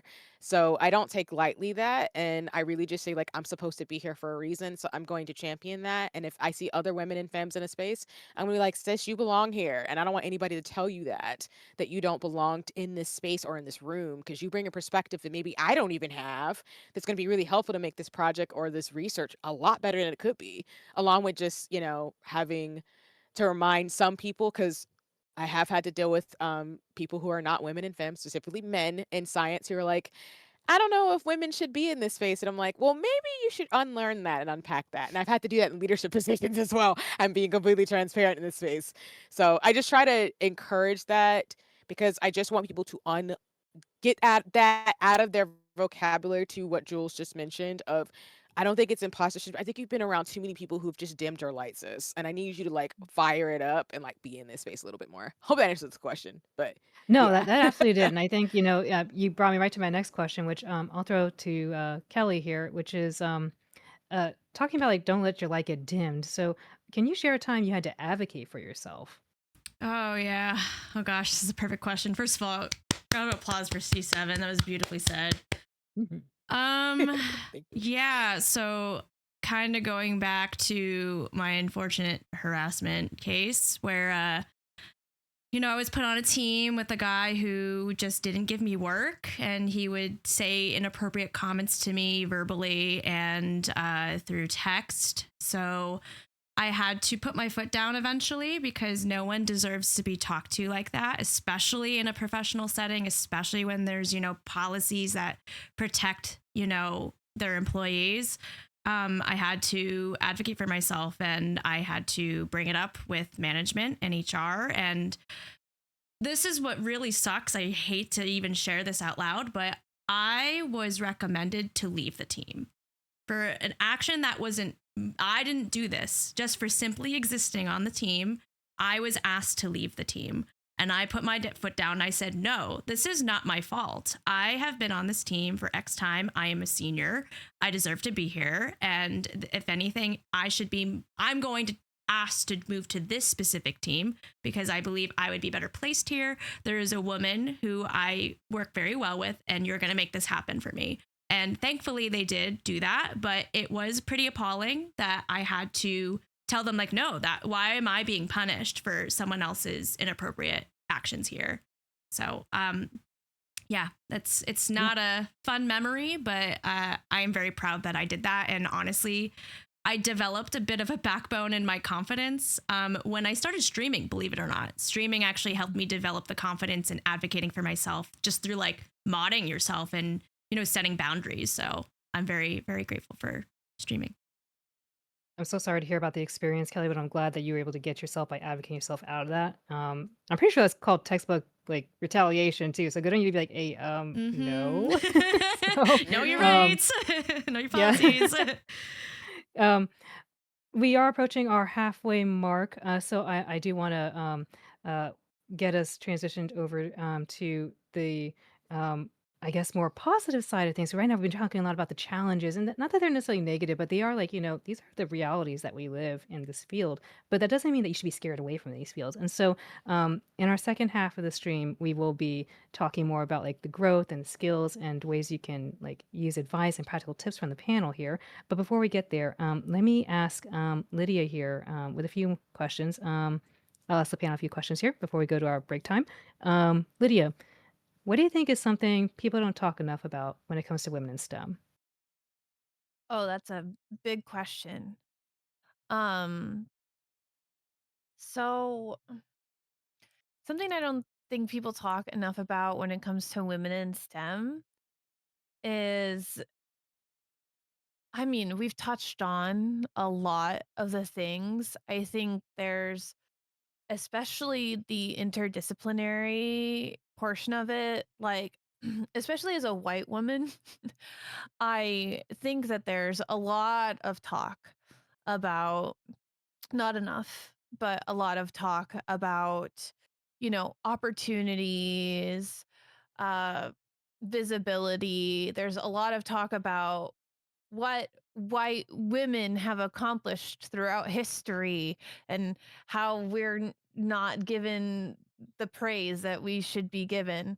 But I really, I really am always so frustrated about the lack of diverse representation in those conversations, and there's just not enough of chat about how women of all kinds and shapes and sizes belong in STEM. And we have a long, long way to go in making everyone feel like they belong. Like, my heart hurts so much for everyone and their stories here. and how, like, I think about how impacted I was when I was in college, and my peer and my friend that had been my friend since freshman year told me when I landed a job that I landed that job because I was a woman, and they didn't get the job because I had taken it away from them. And like that impacted my confidence so much.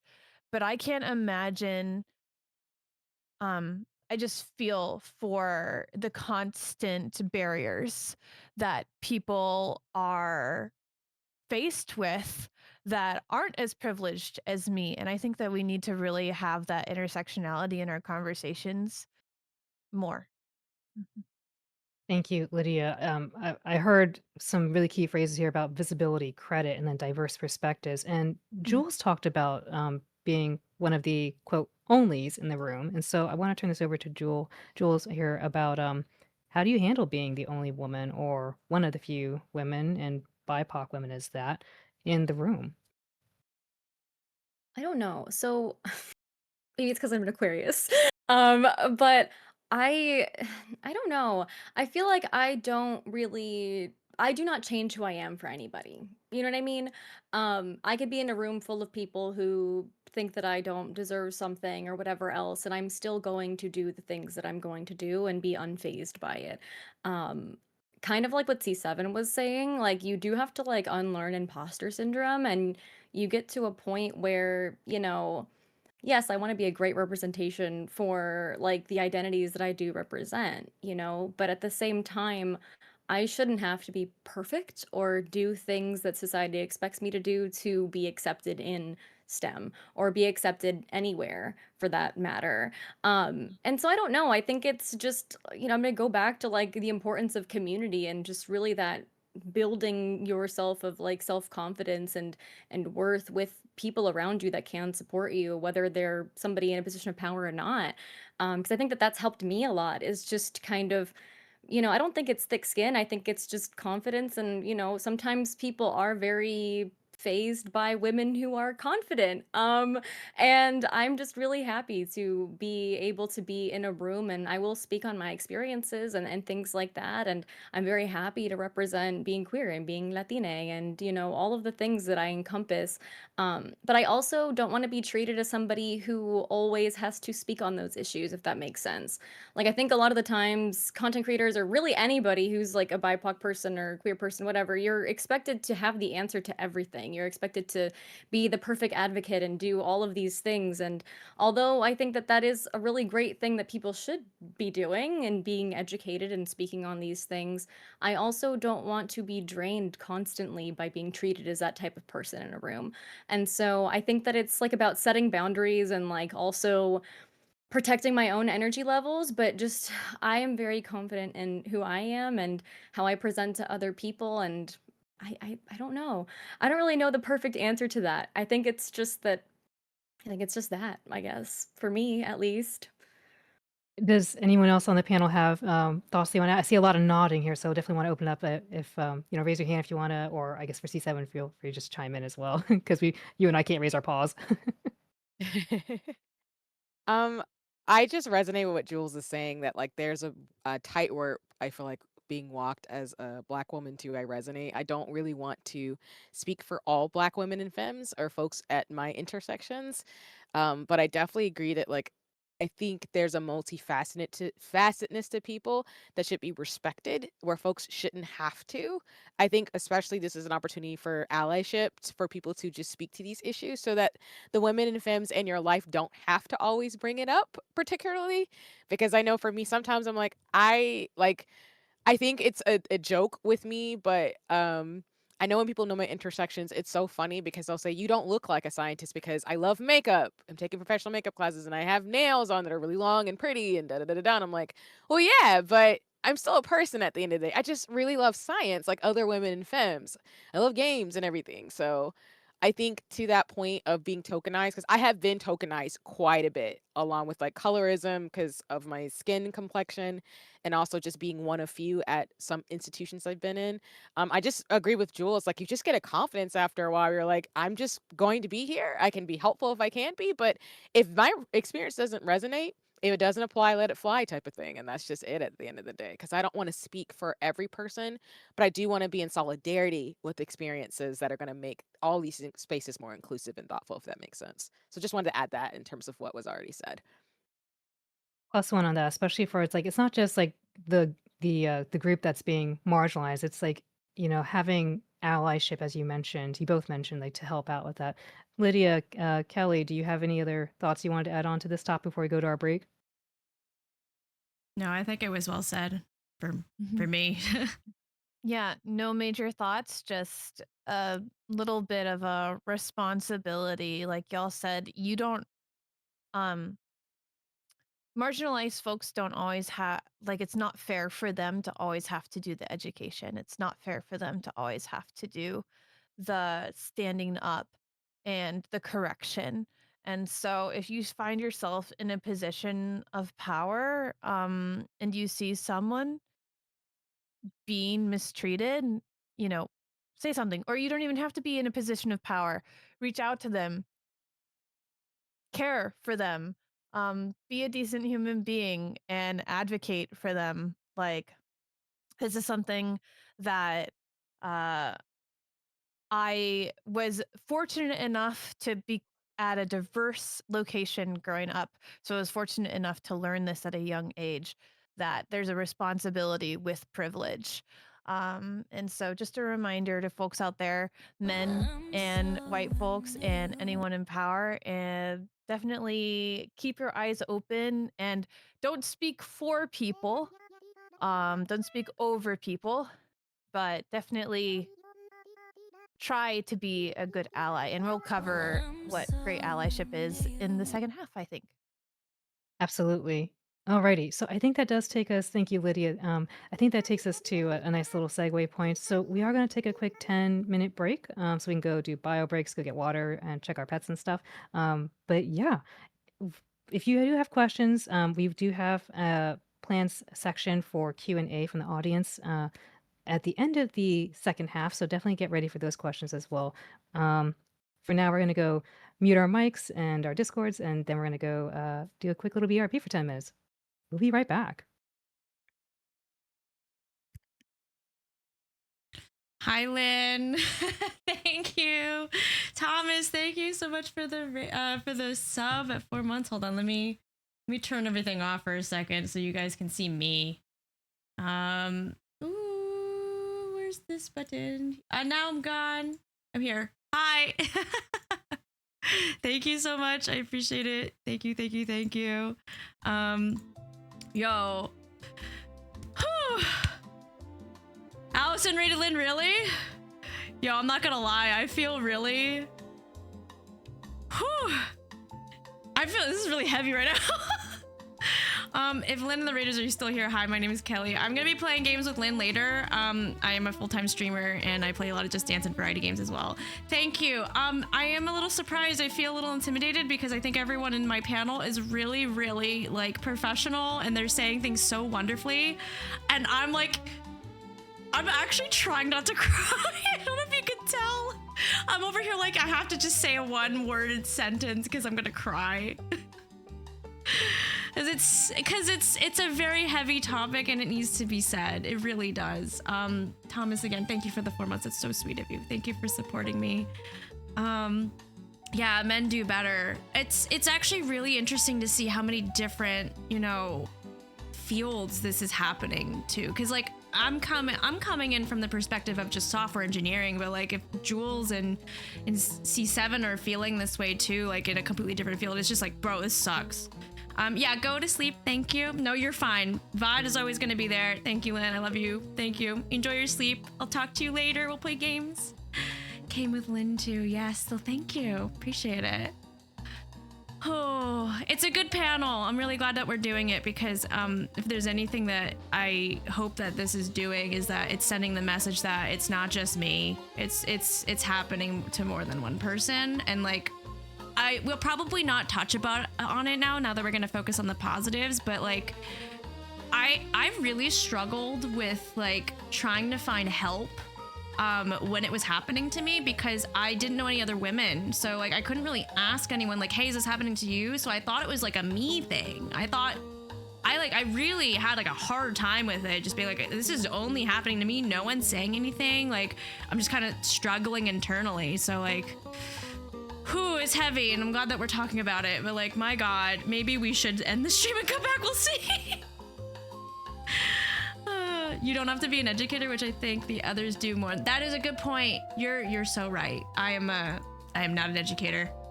I was just a girl that made tools for important people, you know? And I talked to people, tried to figure out what they wanted. I worked in kitchens, a woman's job, but a male-dominated field, and I feel solidarity. Listen, guys, I feel like crying. Goodness, thank you. I appreciate it. Thank you for coming in. Sorry, this is an emotional thing for me. Oh my God. Yeah, sharing the experience is valuable.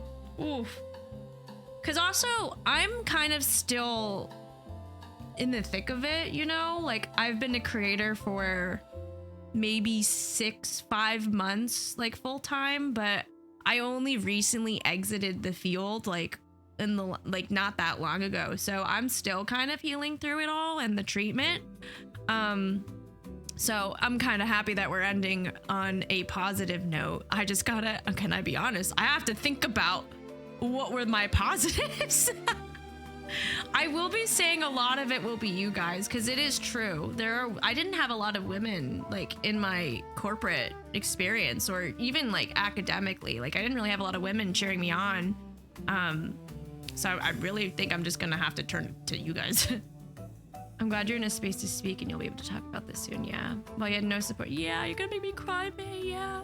That's why I love streaming so much, because I feel like we're able to connect with people that align with your values. Whereas like, you know, when you grow up and wherever you are or whatever company you are, like you're only limited to who's there, you know, like, and one of the things I think is so beautiful about just like the internet, you know, despite it being down sometimes, is that you are able to find people that support you or have like common interests and, you know, other women. There's other women out there. Genuinely, there's other women. Part of the reason why I even like wanted to be a part of Just Dance was because I just knew there were women. I'm like, I just want to be around other females that like games. And it's like something I've never been able to just experience, and it's a wonderful thing. I really do think that just putting more women in male-dominated fields is like the way to go, and just like educating, just continuing to educate. I just wish it was around when I started. That's my only wish. Yes, puppies, and thank you to the men and everybody for listening, because like I know it's hard, and I know that not everyone is like this, but there are a lot of people who think like this somehow. I don't know. Uppies. You want to go up? Uppies. Oh my God. Hello, Tom. Welcome in. It's been eye-opening. Yeah. And, like, for context, too, like, we didn't go over, like, what we were going to talk with each other. Like, we had questions. Oh, maybe I'll go on mute. Okay, I am back. Hey, welcome back. Yeah, for everyone just joining. Oh, sorry, go ahead. I was just saying I'm back, too, if needed. Oh, welcome back. I just want to check in. Is everyone cool if we do shared chat for the Q&A session at least? Because it's going to be really hard for me to see everyone's chats. That's a great point. I'm okay with that. And then if that's okay, is it okay if we just put it on like now? So Yeah, go for it. I don't forget. Yeah. All right, I'm going to push that button then. Okay. How are y'all doing? Just I'm trying to keep track of the time. I know we said make 2 hours. So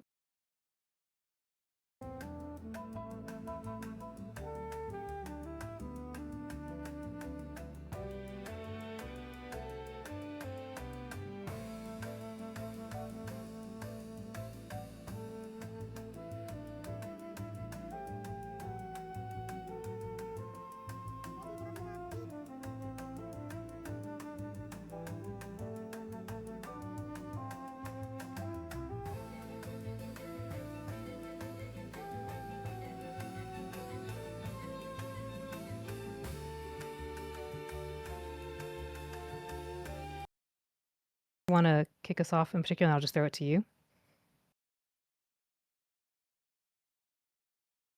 or I'll just pick someone.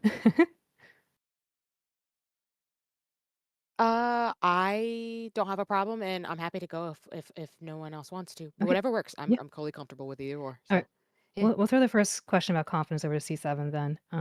But yeah, I'm gonna basically come back and intro this as like, hey, we talked about the challenges. Now let's talk about how we address those challenges and actionable tips for people to take home. So we'll try to do an uplift from here. All right, everyone got water? We're ready to go? Mhm. Yeah.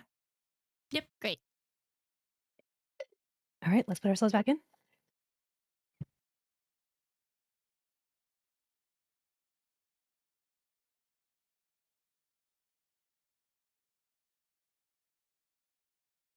Alrighty. Thank you all for your patience. We are back. Hello, hello, everyone. We have shared chat on. Hello. Lovely to see everyone. Why did the chicken cross the road? To be answered. Great question. All right, we are back. Excited to continue the second half of our Women in Power STEM panel, and I have with us today Lydia, C7, Kelly, and Jules, and I am your host and moderator, Alden.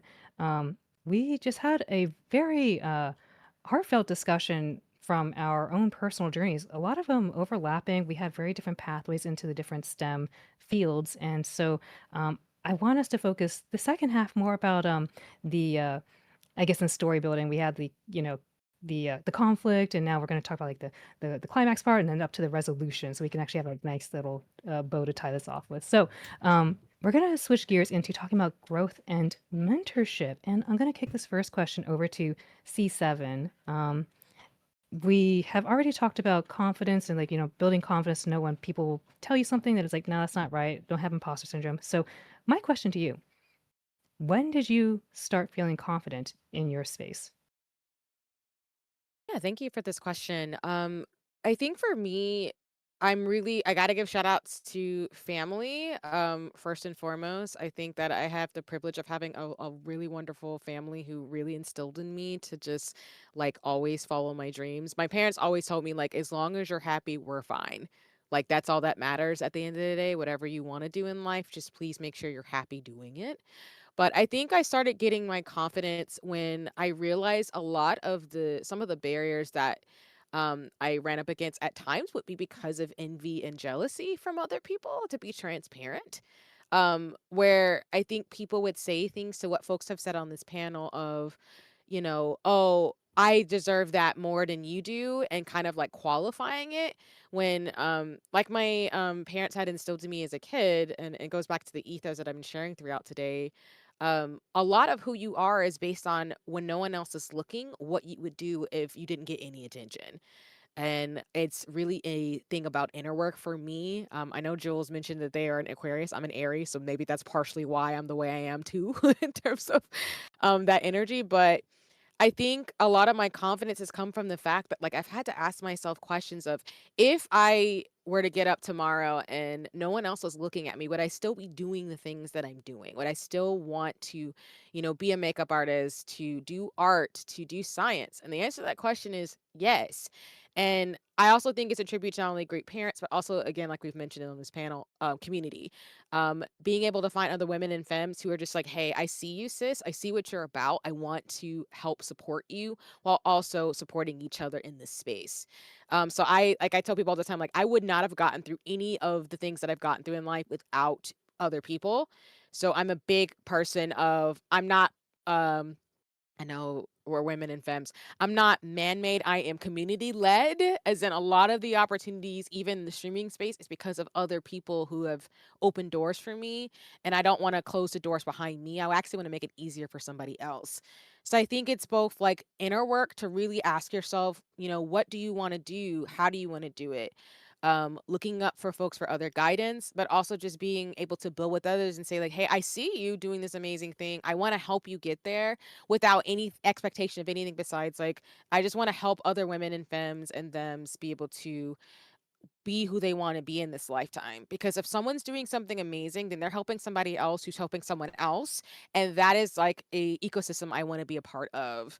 That's just uplifting other human beings at the end of the day. Because I'm just, again, somebody who just really believes in the community and the power of imagination where anything is possible with people in my life who are going to be the wind beneath my wings type vibe. So that's where a lot of my confidence comes from. It's just a lot of inner work, solo work, really meditating and thinking about these things and championing for myself, but also really reminding myself to champion for other people as much as possible too. Not in a savior complex type of way, but in a like, we're community, and if I can help somebody and make it easier for their journey, I'm going to do that 100% of the time. So hope that answers the question, but yeah.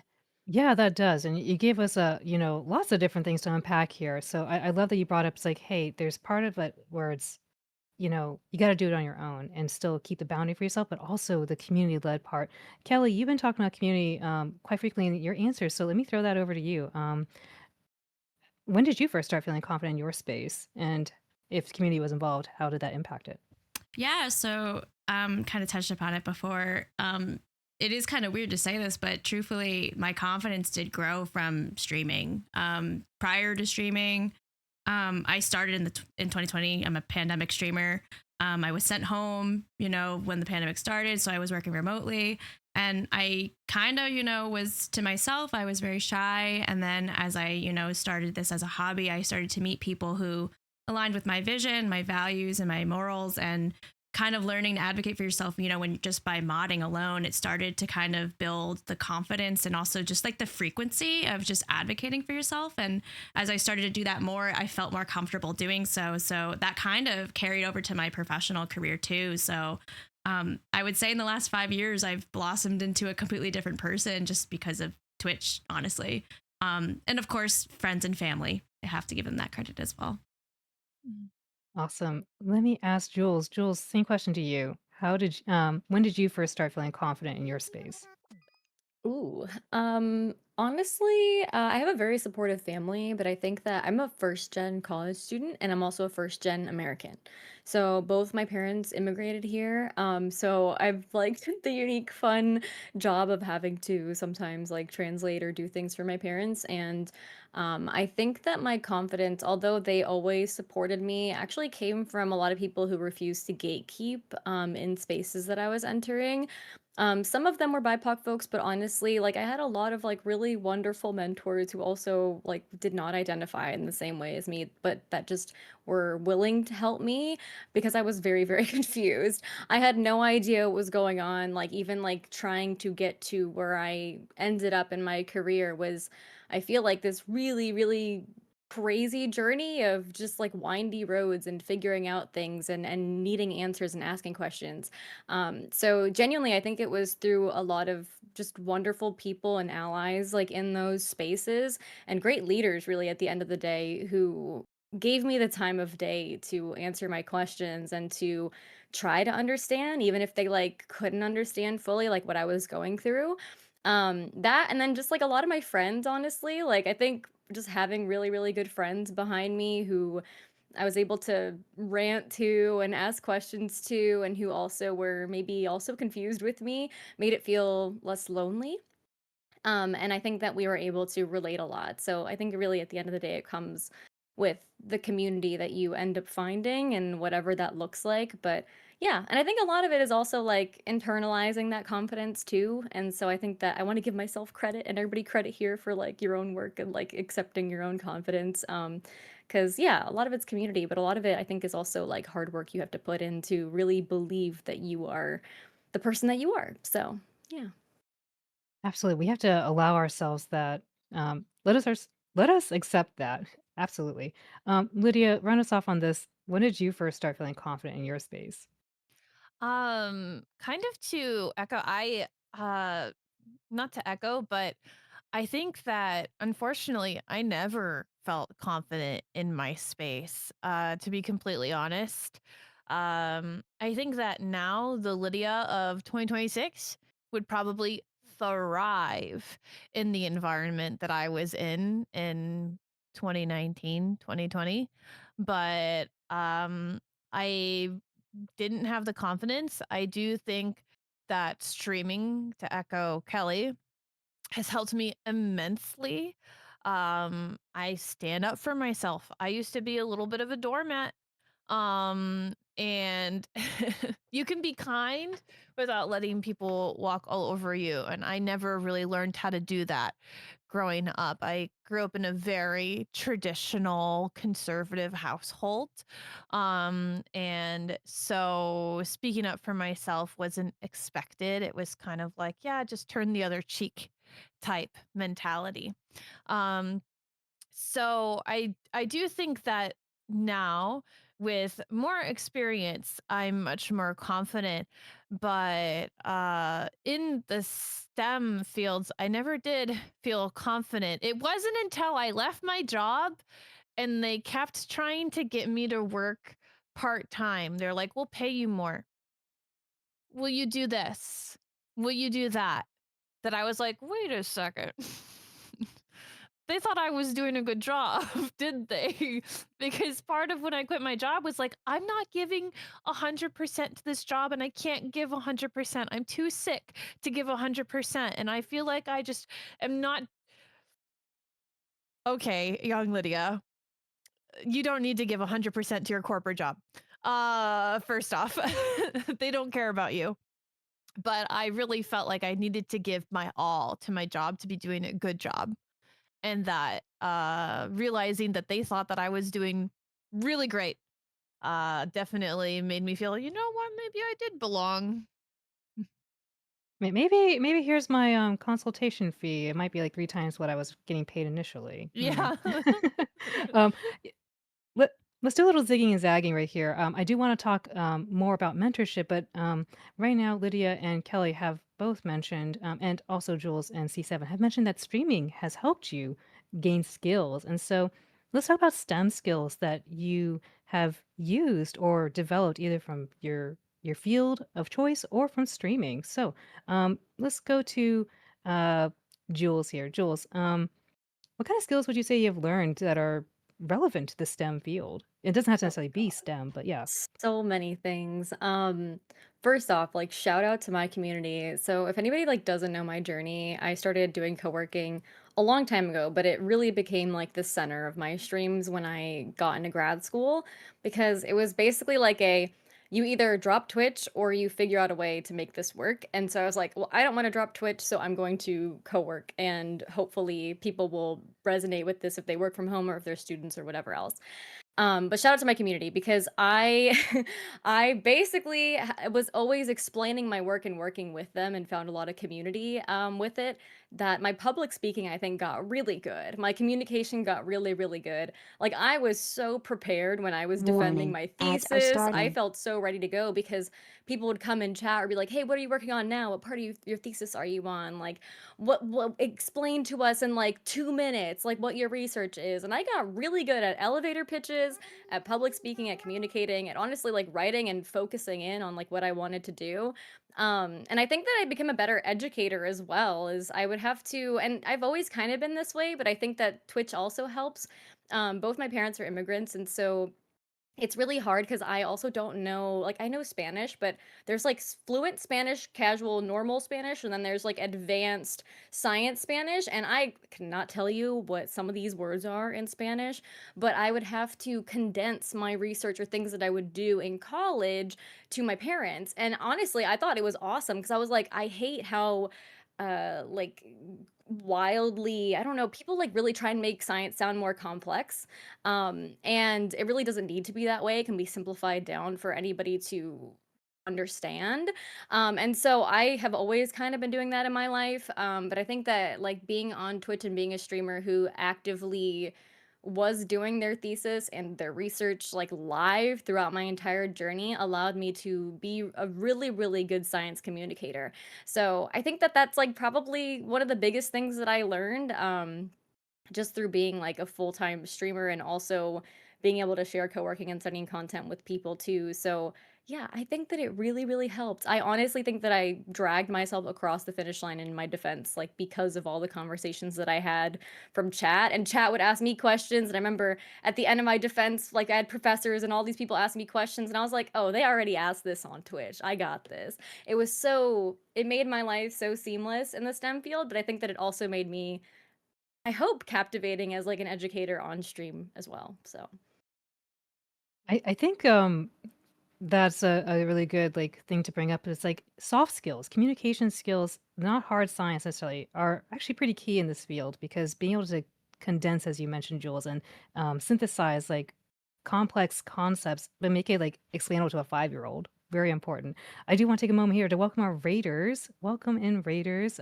Presumably from the other Women in Power sessions. Super excited to have you here. We are doing a discussion on STEM right now, and we just spent the first half of the stream talking about the challenges in our journeys through STEM to get to where we are now. And now we're in the second half where we're talking about actual steps and practical tips and advice that you all can take and learn to use for either your own self or your friends or families that may be interested in the STEM field or want to just be able to learn a little bit more about it. So, welcome in. I do want to throw this question over again. So, in terms of STEM skills, what STEM skills have you been able to use in the context of streaming? Kelly, let me throw this back to you. Ooh, I have lots of answers. Okay. In terms of like the actual coding and stuff, I feel like I was very nervous to use all of my skills in a corporate sense because of just all the people that just didn't believe me, unfortunately, in the corporate world. But learning about like bots, for example, that is kind of where I felt like I was truly shining because I could be like, oh my gosh, I know all these skills and I can, make all these commands on all these fun interactive channel points. And if you come to the stream, it's very interactive and I am very happily, I always talk about it. Like, so if you're ever curious, I'm always open to talking about, the C# coding I do in my bot. But in terms of like soft skills, community building has been a big part of it. Relationship building, moderating, trying to, compromise with everybody, but also set your boundaries. And then the most important one, has been networking and emails and pitching yourself to brands and knowing your worth.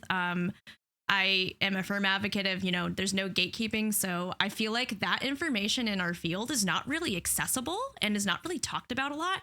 So I am always open to talk to, my guildies about just like, how do you approach a brand and like, how do you do a pitch deck? But that has been tremendous in like my just success in this space because that is like the 8 years that I spent doing in a corporate sense, like how to like write an email and how to know your audience and like what do you say in the contents of the email and make good use of yours and your audience's time. So I would say those are my main skills.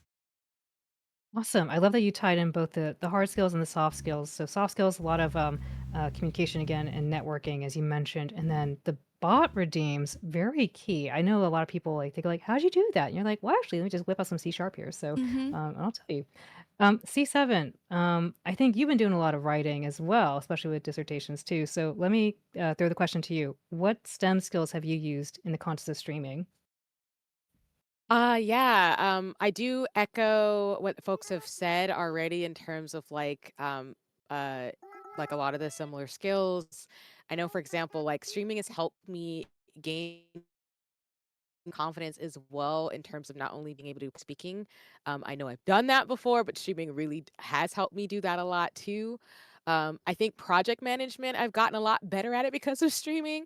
So, for folks who don't know, I'm a mentor actually for the Black Twitch Guild, and being able to help folks plan events, but also like get my schedule together is really, really key. So that way I don't leave something on the table to get done. Otherwise, it just would be a panic in terms of if I don't write it down, sometimes I won't remember type thing.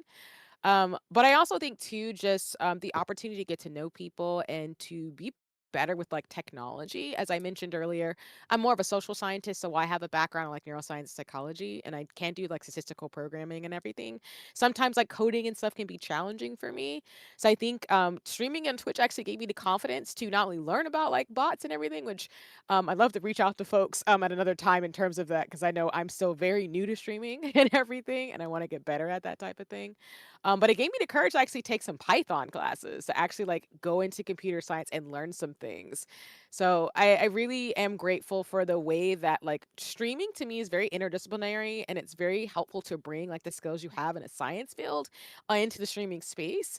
And not only to meet amazing folks like the folks here, but also just to get more confidence to try out stuff I never thought I would do. Cause I took a beginning Python class, I finished it last summer, and I was actually really proud because I made like a makeup like app that I still need to figure out and finish in terms of coding.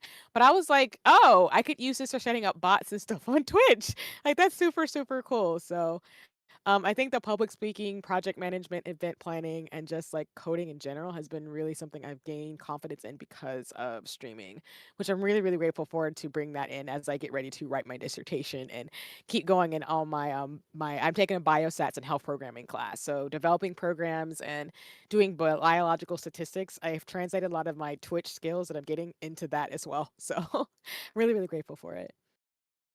Thank you, C7. And I love that you mentioned like you're learning so many new things here. And Lydia, you had mentioned too that, when you're in computer science, you learn a lot of languages. And so people might have wondered like French and German. And it's like, no, we're talking about like C sharp and Python. So Lydia, let me throw the question to you. What STEM skills have you been able to use in the context of streaming? So, I mean, I think that Kelly and C7 really hit all the things like bots, making websites, all that sort of yeah, I learned to code in C and I worked in C. So a lot of the internet languages people don't really work in PHP anymore, but like I don't really know React very well. I'm not really a JavaScript girly. But a lot of language skills are transferable. So a lot of problem solving, a lot of um logic, like if something happens, do this, else do this, which is really neat. I think that bots have gotten so much more powerful over the last 8 years. Because it used to be the only thing that you had was trigger fire, but now we have streamer bot, we have mix it up that like give us actual capabilities to plug in C sharp, for example. It's been really, really cool to make events. I have a huge community with a lot of developers in it. I don't know, developers kind of come to me. So we get to do lots of collaborative stuff. So I had a community member that helped make an extension, and we were able to integrate that with our website, and we had like a little collectathon type thing where we hired artists and they made outfits, and you had a little RPG. And that is that's only possible because of my background with STEM. I do think that anybody can learn to code. So to C7's point, please, please, please, if you're interested, take a free little online thing. But one thing that I really did want to talk about is asking questions. So one thing that I noticed when I was in the STEM field that I'm way more confident with as a streamer is if I don't know something, just asking, "Hey, can you like explain that really quick?" I used to think that asking questions meant that I was incompetent. I was never confident asking questions in class because if I didn't know it, there was something I was doing wrong. I should know it. And I noticed that a lot of my peers in college, a lot of my peers in corporate never asked questions. They would always just go and look it up because they didn't want to seem incompetent. And I was more willing to ask questions when I was in corporate. I was more willing to admit I didn't know something. And that made me feel like I felt like I was more incompetent because of that. But now through streaming, I realize that that's such a skill. And it also helps with soft skills, I think, because I do think that people appreciate when you're willing to admit that you don't know something. And it builds rapport. And that skill, I think that people really underestimate how powerful it is in any discipline, but especially in STEM and also in streaming and the connections you can make with people because of it. Wow, well said, and everyone in the chat is like, "Preach, yeah, I see a lot of mhm." Um, I think this will, actually tie us back into something that you touched on about learning. And so having the curiosity and experimenting, I think, is very powerful because sometimes we feel like if we're the only women in the room, and especially for tech, we have to be like correct, right? We can't show that we were wrong. Otherwise, like we look bad for all women or something, right? And it's like, that's not true. It's like, it's fine to experiment and say, this is what I'm trying out. I'm going to try something different if it didn't work. And I love this one phrase I heard about like I found like 100 ways that didn't work. I'm gonna find something that does, right? So um, always be experimenting. Let us switch over, being mindful of the time. I want to go back to the mentorship. So, we're talking about communities. We're talking about like our own communities helping us. We're talking about being in the Twitch Women's Guild. Let me throw this to C7. How important was mentorship to your journey? Yeah, I think very pivotal. And I think that's why I'm really passionate about trying to pay it back tenfold for other people because I resonate with folks who are saying like I oftentimes in my life I didn't have like people who look like me within my programs or folks who were going to champion for me and I had to like again at times like really figure out how to advocate for myself but also advocate for my classmates or other women in femmes and STEM as well. So I think to me, it's really important to, if one can, to find folks who will mentor them. It can be someone who's a classmate or a friend, or it could just be in the streaming space, somebody who's just doing something or creating amazing, streams or creating amazing events who'd be willing to help you out. Not, of course, and I say this emphasize, not in a transactional way, because I don't think we should take advantage of people at all. I mean this more in a way of like, how you can build community and network and get to know people and still like grow as a person, but also helping someone else who might be like, hey, I want to do this thing and I have no idea what's happening. So can you help me out? As we've just emphasized about asking questions. But I would not be here without the many mentors that I've had throughout different phases of my life. I still talk to some of my mentors who have been impacted by what's gone on in the world right now in terms of things too. I still talk to some of my professors from college. Some of them actually helped me get into my graduate program. Like, for example, I can share this story really quickly to answer this question too. I had a professor who I hadn't spoken to for quite a few years, and I was trying to get recommendation letters for my doctoral degree program. And she remembered me and was like, "Yeah, we haven't like had a chat in years, but I'd love to actually like catch up with you and say hi." And I got to have a quick conversation as I was running around, doing some errands and taking care of family, where she told me like, "I remember you from classes." It was one of my neuroscience classes, and towards the end of my program in college. And the way we were able to reconnect, and the fact that she was like, "I'd love to chat and get to know you, and also support you in your journey. And like, if you ever need anything from me, please reach out. I'd love to keep like guiding you in terms of what you're trying to do and your perspectives."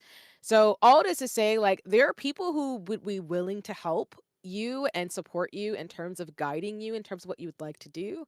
And I think for those of us who see the imperative, I've also mentored students who have gone a distance, whether they're in STEM or outside of it too, in terms of class coursework and everything. That really reminds me that again, there's a lot of us who do want to support people and help everybody out. But I think mentorship has been really pivotal for me, like I'm saying, because it's a reminder that folks really want to pass it on. They really want to be able to support their communities and also to just really make sure, again, to emphasize folks won't dim their light. They won't let someone tell them who they are. Instead, they'll be like, hey, I want to help you get to your next destination. And I want you to take it farther than I ever could in this lifetime. And I will continue to do that, even if you need me for like multiple conversations or, we chat and catch up every couple of years while you're handling life and everything. So, yes, I'm 110% as it's not already obvious to me going on a slight tangent. So I apologize. About mentorship and guidance because I think that really helps you not only navigate the field, but also know what opportunities are out there.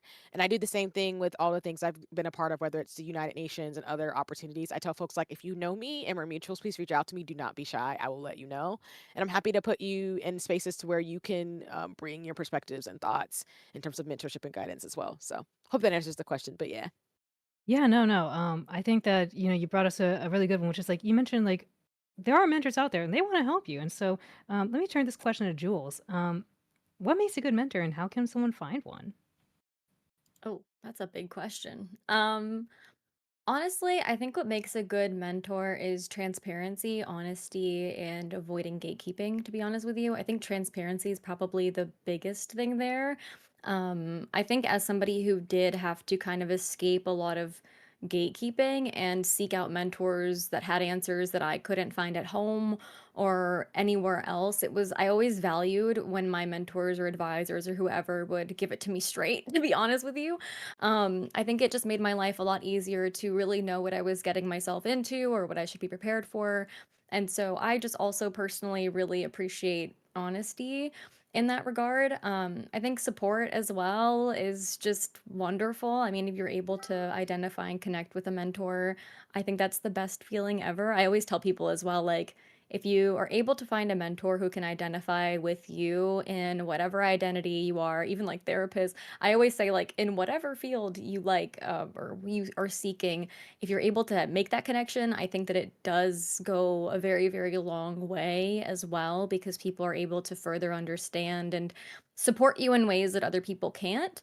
To like segue a little bit, because we're talking about mentorship in general, I think I also want to talk about just overall, because my field is very like white male dominated, a lot of my mentors were white, and I want to challenge like a lot of like white folks in positions of power who are mentors to really try and branch out and do what you can to support systematically marginalized folks who are trying to enter your space. I honestly credit a lot of where I'm at now because of people who were able to give me the time and the space to have conversations that may have been difficult. And I always remind people that, DEIJA plus work with this diversity, equity, inclusion, justice, and accessibility is a lifelong journey. Everybody is going to make mistakes, and not everybody can speak for every single group or whatever else. It's something that we should be able to move and grow along together with. Obviously there's mistakes where it's like that's not a mistake, we don't excuse that, but you have to do your best to, I think, in advocacy, have space for growth as well. And so I do really want to credit those mentors that I had, that although I couldn't identify with them, I do owe a lot of my career to the patience that they had to have those conversations with me and to uplift me. And so shout out to them. But yeah, I think it's transparency, support. I think it's good intention, not gatekeeping, being honest. I don't know. I was a mentor in the Latin Guild for a while, and a lot of what C7 resonated very deeply with me. Like, I didn't see a lot of people represented in spaces that I was entering, so I wanted to, yeah, like they said, like give it back tenfold. I always am here if people have questions about my career, whether it's STEM stuff or streaming stuff. So please, please reach out if anybody ever wants to chat about stuff like that, because I think the sooner we get rid of like gatekeeping, the better it's going to be for everybody involved. Love it. I love, especially the note about connecting and supporting the network that we create through our guilds and just our communities on Twitch and even off Twitch. And so, I want to throw this to Lydia here. How do you think both women and allies can help support women in STEM? Ooh, I mean, I think that Jules really covered that a little bit with her, like to echo what Jules was saying about making sure that you're intentional and also allowing yourself, not that you can forgive yourself for the mistakes, but allowing yourself to grow. If you make a mistake and someone criticizes you in trying to help someone, don't just say, well, I did my best. I'm out. I tried. I can't do anything right. Really approach it with an open heart. Um, and really make intention, like lead with intention of like, hey, I would love to mentor someone who I know is probably not going to get the same opportunities as other folks.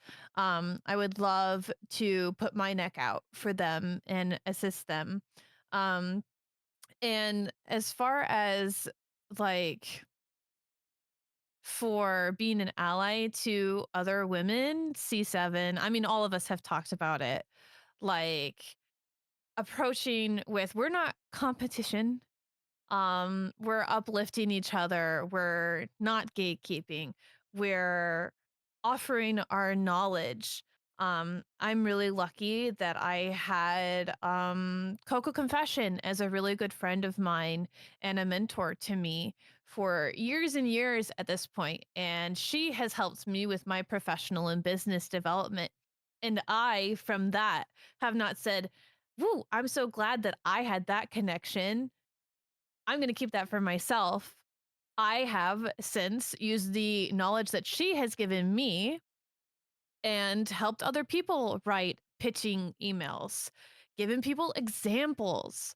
Like, I know a lot of people are really can tend to be a little bit cagey in streaming in particular about like the tech that they use, how they do pitch emails. I think that not keeping all of that information to yourself, being willing to share. And the Women's Guild is so fantastic for that. So thank you for giving us that space, Women's Guild, and all of the information and all of the tools that we have in there.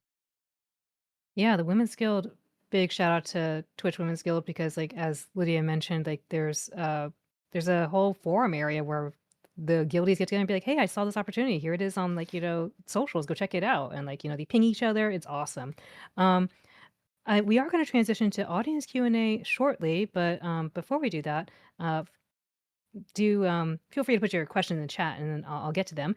But we're going to do a little bit of advice, some quick lightning round advice rounds here. So, going to throw it to Kelly here. What's one habit that has made you a better leader? Um, I really liked what Lydia said about leading with intention. And then the other word I was thinking of was listening. So making sure that like you listen to your audience, you listen to your peers, because that will help shape like how you lead and like what direction you'll move. And then also how you'll grow as well, because people are what, help us grow. And I don't know. um, just being kind and genuine and leading with intention and listening is basically what I'm thinking. Awesome. Active listening too. Active listening is like actually paying attention to what the person's saying and like being able Mm-hmm. to like repeat back what they did versus just like waiting for your turn to talk. So, Exactly. Yeah. um, well said. C7, same thing to you. What's one habit that's made you a better leader?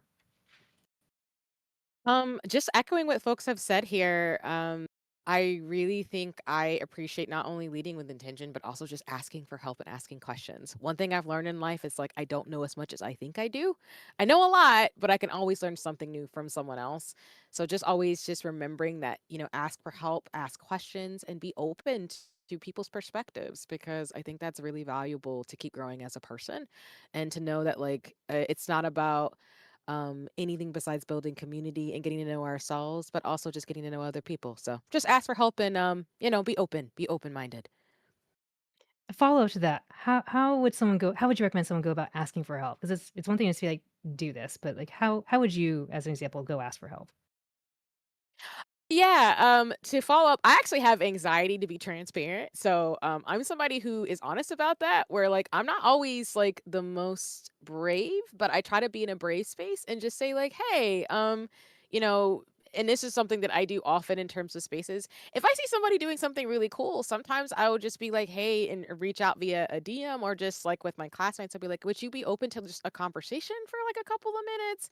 I'm happy to like, just get a coffee with you or something that to really just do an icebreaker conversation and just ask questions.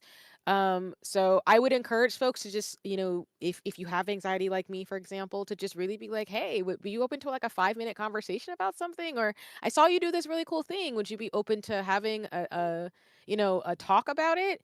And sometimes some folks won't be open to that. So, that can be, a little hurtful, but just like not in a transactional way, but just in a thoughtful way of if you really want to reach out to folks, like take a chance. And you never know. Someone might be like, sure, we can have a conversation over VC or something and just chat. And if you can offer something too to be able to be thoughtful, you can do that as well. But just encouraging yourself to be in a brave space, as I often try to say, to be able to make those connections and to just be open to hanging out with people. So if there's mixers in your area, whether it's in person safely or on Discord, if you're in someone's community, like jump in a VC when folks are co-working and just like hang out for a bit and just talk. Or if you see folks gaming, see if you can just come by and say like, "Hey, can I game with you all? Is it okay if I hang out in this space?" Those are the little things that I often do to be able to help myself get to know people, but also be a little bit more courageous. Because again, like I said, I can be very anxious, and sometimes I'm not really sure, but I just want to be in those spaces and just want to get to know people and just really also be in community with folks too. Hope that answers the question, but that's what I typically do. So. Thank you, C7. Yeah, I think for those who aren't familiar with the concept that C7 was describing, that's also known as an informational interview, reaching out to folks being, hey, you are an expert in this field or you're involved in this thing I'm interested in. Can I chat with you for like a few minutes and offering for like coffee or like a, maybe just VC or whatever if it's virtual, definitely works out pretty well. But yeah, sometimes it can be kind of hard to do. But let us go over to Lydia here. What advice do you give to someone looking to explore a STEM field? Ooh, okay. Well, we have the most access to knowledge than like ever right now. There are so many free online courses. There's so much really awesome stuff. So, I mean, I can't really speak to many other disciplines. I've got a pretty niche set of knowledge, but I do know there are so many really, really awesome resources online to just step by step learn a basic coding language. There's games now on Steam that teach you how to code in Python, teach you how to code in I think a couple of different languages put into a game format. Um there's so many really awesome tools and I mean if you're looking to explore it and you like games, try searching the thing that you want to explore on Steam or whatever gaming platform. If you don't like games and you're more like a school type person, you like taking courses, you like going step by step, use your favorite search engine and hit that search button. You don't even have to commit to doing the whole course. You can just check it out a little bit. Or YouTube, you know, watch an expert on YouTube or ask your favorite science streamer There like you go. C7 and Jules. And I know lots and lots of folks do really, really awesome educational streams. And Kelly and me, maybe.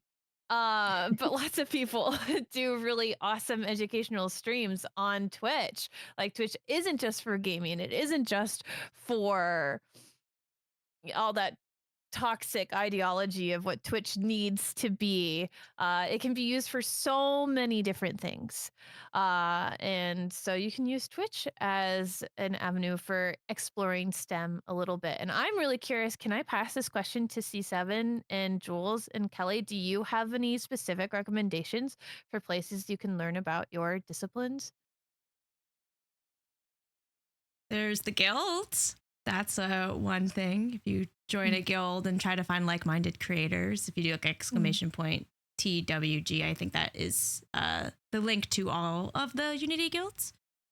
But in terms of like our industry, Lydia, I would agree. Like we're definitely in a very wonderful area for information. And like, I was just scratching the surface of YouTube when I was like taking calc and I was like struggling. And then eventually I was like, wait, there's a video on this. So we have so many free resources, that it could be overwhelming, but it also means that you can find what suits your learning style as well. Jules, do you have a follow up to it? I don't really I feel like everybody kind of covered it, at least for my field with wildlife biology. Honestly, I know this is like really scary, but I think that like cold emailing or basically just kind of building up the courage if you can to find like a trusted person to talk to. If that happens to be me, please reach out to me. If you're like interested in wildlife biology and conservation science and social science, like I'm very, very open about talking about those avenues because it's really confusing.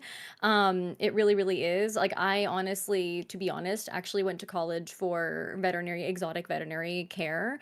And it wasn't until I had a really horrible experience there, which I will skip, where I actually talked to a professor. I like literally, I kid you not, it was like my first semester, freshman year of college. I went to the like degrees, like they had a little fair, like showcasing every single degree you could have at the uni. And I found this wildlife conservation booth. And I was like, can I just ask you, how is this different? And they told me, no, that we do lots of research here. We're not really like working on animals, we're working kind of with and learning about them and in a different capacity. And that's where I was able to really kind of understand what I wanted to do. When it comes to, I think, learning more as well, I always think that education is available all around you, like what people have been saying. We may not have like a ton of video games that specifically teach you wildlife biology stuff, but there are stretches. And I honestly really want to fuel you all to, you know, check out articles, to watch media, to look up journal articles too that are available to really know what you want, especially in life. Like, I'm not gonna lie, I graduated 2020, which is really awkward for me with my bachelor's of science.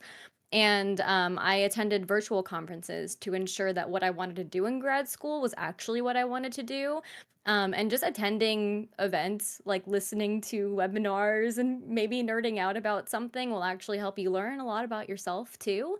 And also open up avenues for networking as well. I learned a lot about different universities and paths and professions that all came through there, and I got wonderful contacts. And yeah, I think that that's probably the way my advice is nerd out about something enough, and you'll probably find somebody who's easy to talk to or at least sort of approachable to talk to. And hopefully they give you the time to provide some mentorship. But yeah, there's so much available. And like I said, if anybody is specifically niche about wildlife biology or social science, please reach out to me if needed.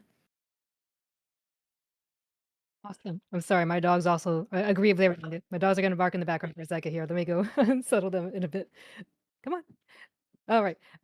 Thank you for that. I do want to turn over to C7 really quick about, did you have any follow-up about any resources that you'd recommend to others that people check out?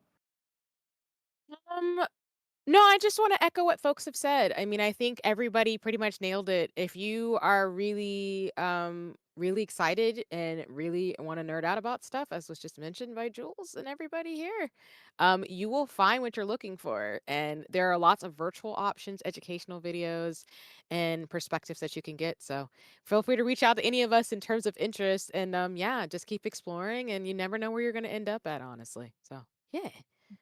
Awesome. Thank you. We do have a few audience questions here, so we'll just jump right into it. If this impacts anyone, how do you think neurodivergence has affected your life and field?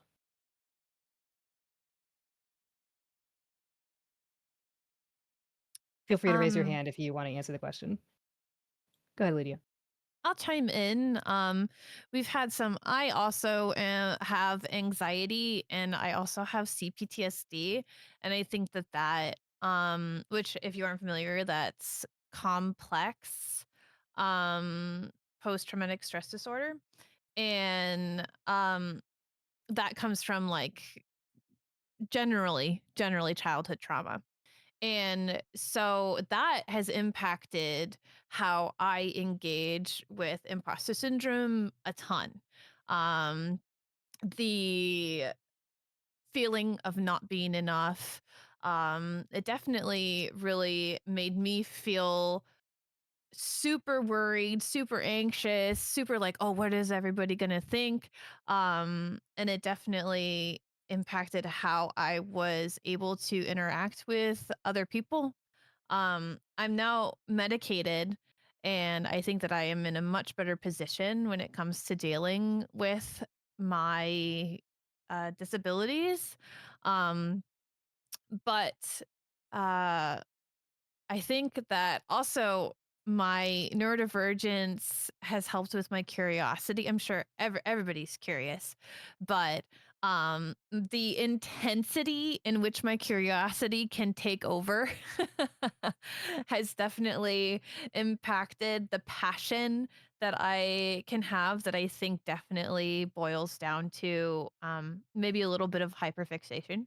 Has definitely helped me learn some skills really quickly and really intensely. And I think it has helped and hurt in lots of ways. So being able to harness for good and hopefully Hmm. stave away anything that might be a little more detrimental. Perfect. Kelly, did you have your hand up too to answer this question? No, Maybe I no, missed something. sorry. Okay, cool. No, all good. Anyone else want to answer the question before we move on next? All right. Um, Um, oh, sorry, C7. oh, no, I can tackle it too. I just want to add, I know it probably sounds contradictive when I'm like, C has all this confidence but has anxiety. How does that work? But I resonate in the sense of like, I think my anxiety has colored my experience because I think for me, I have to make sure I do a lot of self care and like really like meditate and take time to really like check in with myself because sometimes I do get overwhelmed and I do have to make sure that I take the space to be like, okay, what just happened? What am I processing? What's going on? And I think, as folks have mentioned during this amazing event today, I do use like I have been in therapy. I do advocate for therapeutic like techniques and things like that. I also studied a lot of neuroscience and psych, so again, I'm pro mental health here. But I think for me, it's really colored my experience to know that like I am at these intersections and to not only like be thoughtful about that, but to really be mindful that like I'm not going to approach life the way as everybody else and there's nothing wrong with that and kind of coming into my own in terms of understanding what that means for me, particularly as a black woman who also has anxiety where it looks a little different sometimes and having like a support network that knows that like, hey, I might need a moment or C needs to step away for a little bit and can like check in with like family and loved ones who know like I just need space for a bit, not in like physical space, but more so like sometimes I'll just need to process and just need a minute to step away and get some water and then come back in terms of things too. So I appreciate, for example, that we have breaks during this panel to be able to like do that. But I wanted to share that perspective for anybody else in terms of like being a science person or a STEM person who has neurodivergence and everything too. So yeah. I actually want to Thank you, chime in C7. too if Oh, I'm allowed. yeah, please, please. Absolutely. Go ahead, Jules. So, Absolutely. Yeah. like, my anxiety manifests in like a very different way as well. Mine is very like hyperfixation and physical. So, like for me, my anxiety isn't really like stepping away, but it's actually hard to step away for me Mhm. when it comes to my neurodivergence because I get so involved in a project that it almost becomes me, basically, is how my neurodivergence works. So, yeah, like kind of what Lydia was talking about before, and even like at the very start of the panel and what C7 mentioned, and I think everybody's mentioned, but like self-care is such a huge thing, not just for women, for everybody. Like, I think that it's Mhm. something that just really needs to be more of a focus. And so, like C7 said, I'm a big also mental health advocate in terms of therapy and things that have helped. And especially when you are in settings like this, it can be really stressful and it can really activate a lot of neurodivergent things, depending on what that looks like for you. So I think just being aware of yourself and your body and hopefully having resources that are available to you to combat that is really, really helpful, especially for anybody pursuing like graduate or higher education as well. There are a lot of horror stories about grad school. I have had my plenty stories to share about my grad school journey that I know my community is very much aware of, that definitely did not help my neurodivergence at all. So just be prepared, and I hope that no one ever has that experience. But unfortunately, it's more common than people think, and it does manifest in different ways. So please prioritize your self-care if possible, and step away if needed, or force yourself to step away, or find avenues that will really help you address your health while you're doing something you're passionate about, because I have been a victim to sacrificing my health and my being to things that I am very passionate about, I think, just like Lydia. Yeah. So yeah.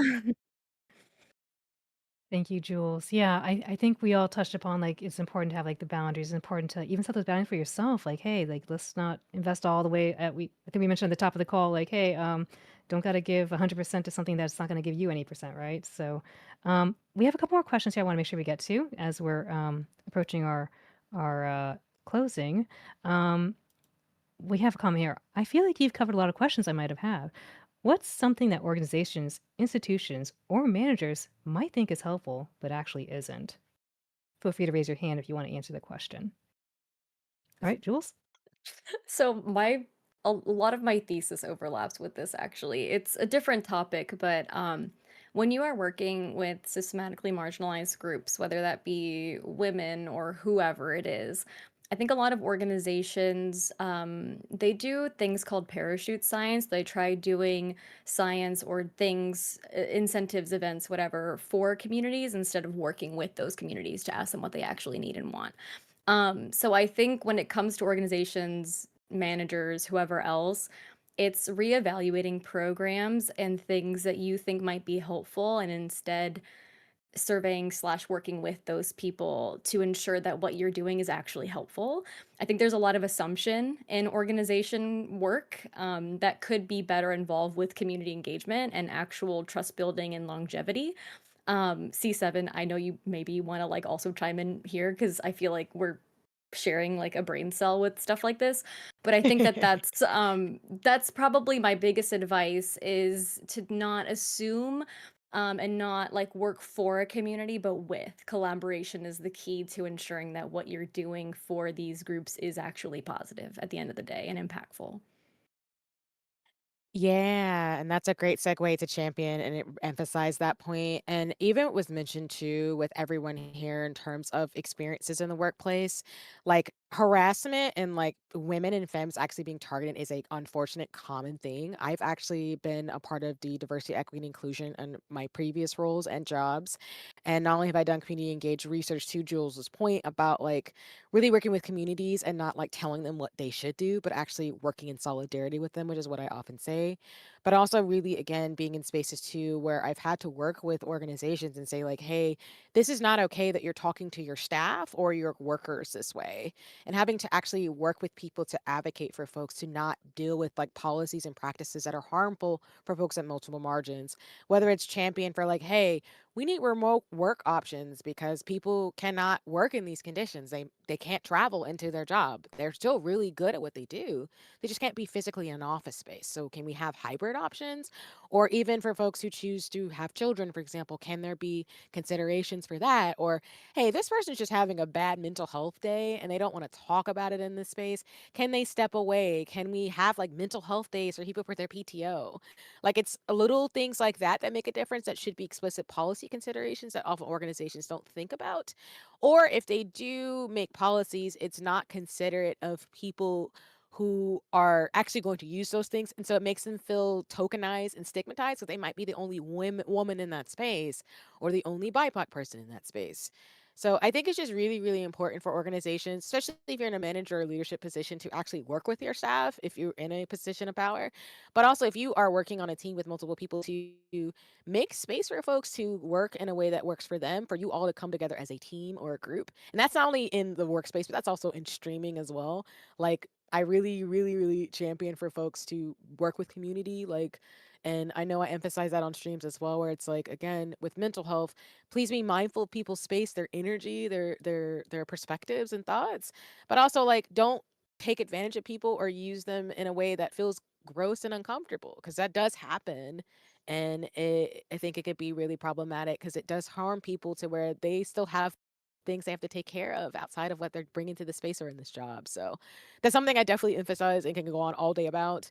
But as a social scientist, like I really encourage folks to really think through like what is actually in the spaces, organizations that you've made, and who's actually coming to spaces, and also what's not being said. Maybe somebody wants to say something but won't because they've been through too much at their job and they need to take space, which we've emphasized in this panel. Like when people go through stuff, they don't want to say anything. So maybe you can be that person who sees something with one of your friends or someone in that space and be like, hey, I saw that this person's not here today. Are they okay? And if they aren't, like what happened?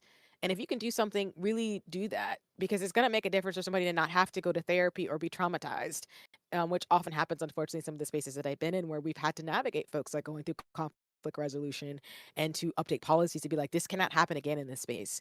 Like, especially for the people who are here to do this work or who are making this community, like this cannot go forward. So I hope that answers the question. But yeah, that's how I would respond. Absolutely. Absolutely. And I think, you tie it on. We talked about this in the previous Women in Power leadership segment. So if you're interested in hearing more about that kind of stuff that C7 just shared, especially about servant leadership style, which is like that concept of like put the others before you, especially in a manager role, highly recommend you rewatch the VOD we'll have for Women in Power and leadership because very salient to what C7 just was sharing here. I do want to be mindful of the panelists' time, but let's try to answer one more question here. Um, we have a question here about how have games affected your studies and careers? Is there a particular game that's impacted you the most?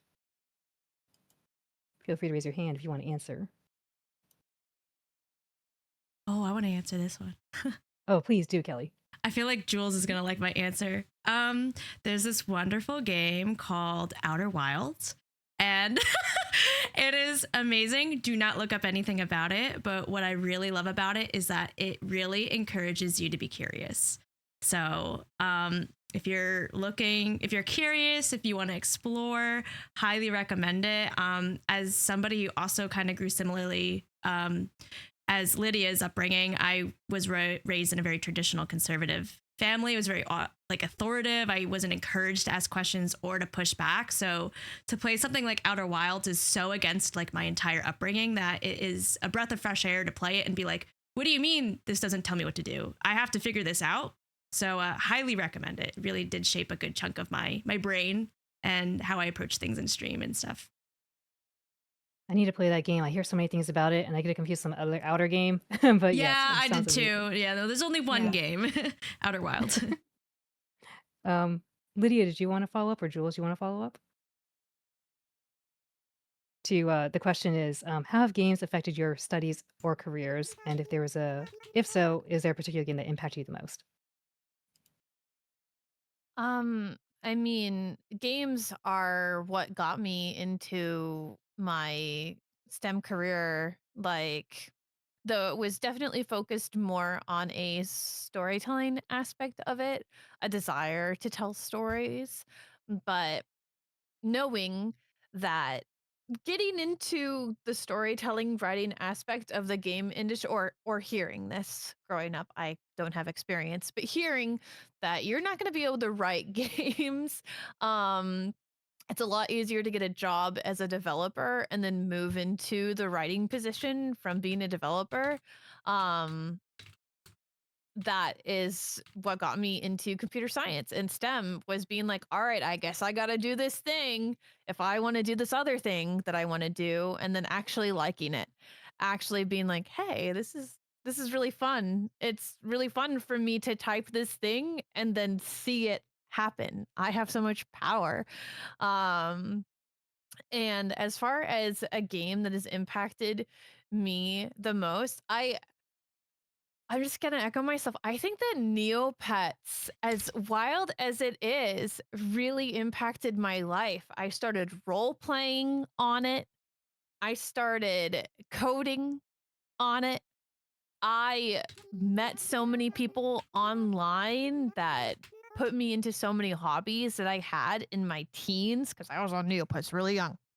um but I it's really interesting how so many people, especially women, because Neopets was definitely, targeted, I think, more towards children and maybe young women.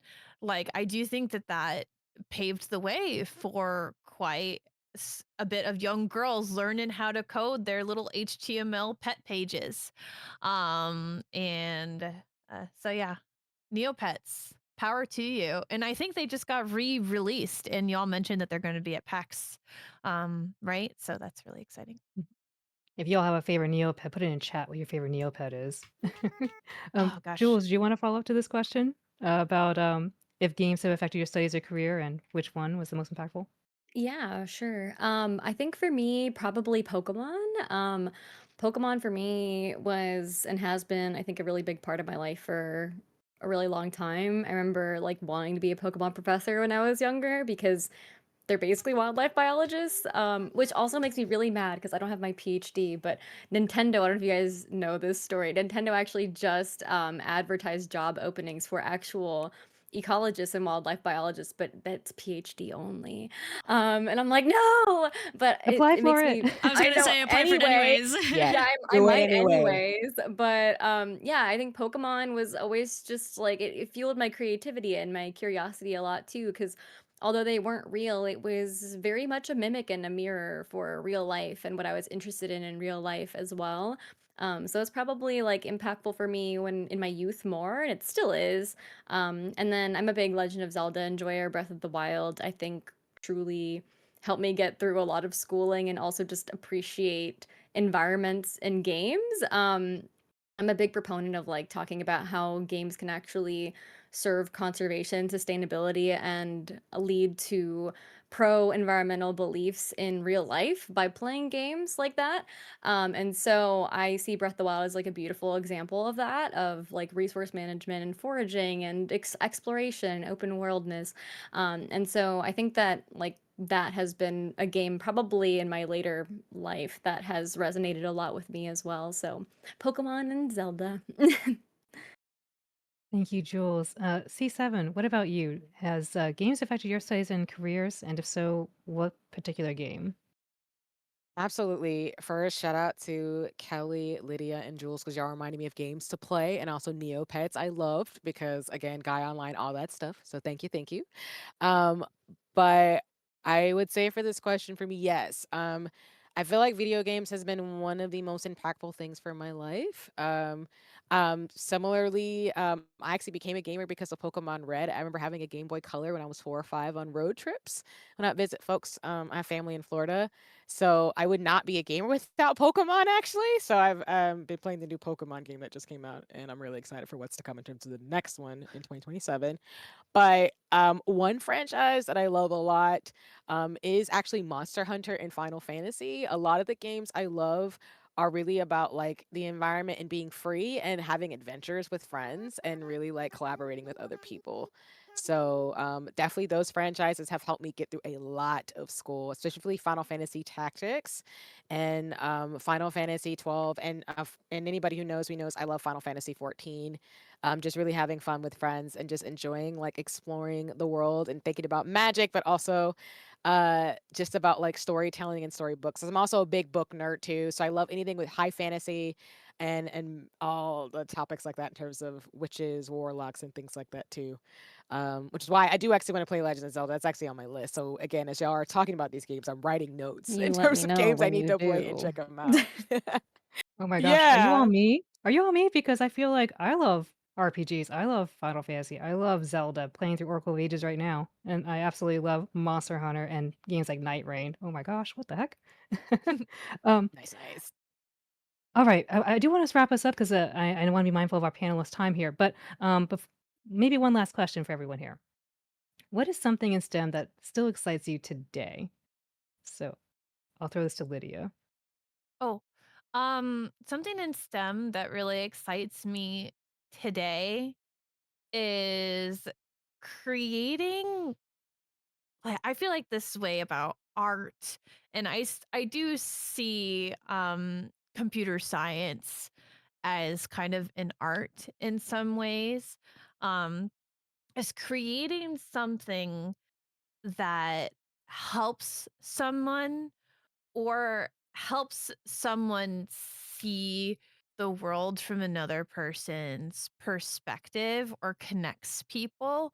Like STEM, I mean, some science, technology, engineering, mathematics, like it really does help the world go round in the world that we are today. There's so many amazing facets of STEM, and I just love the curiosity and problem solving and how, despite all of the kind of stereotypes of STEM, like a lot of STEM revolves around answering questions and helping people, making lives of people better.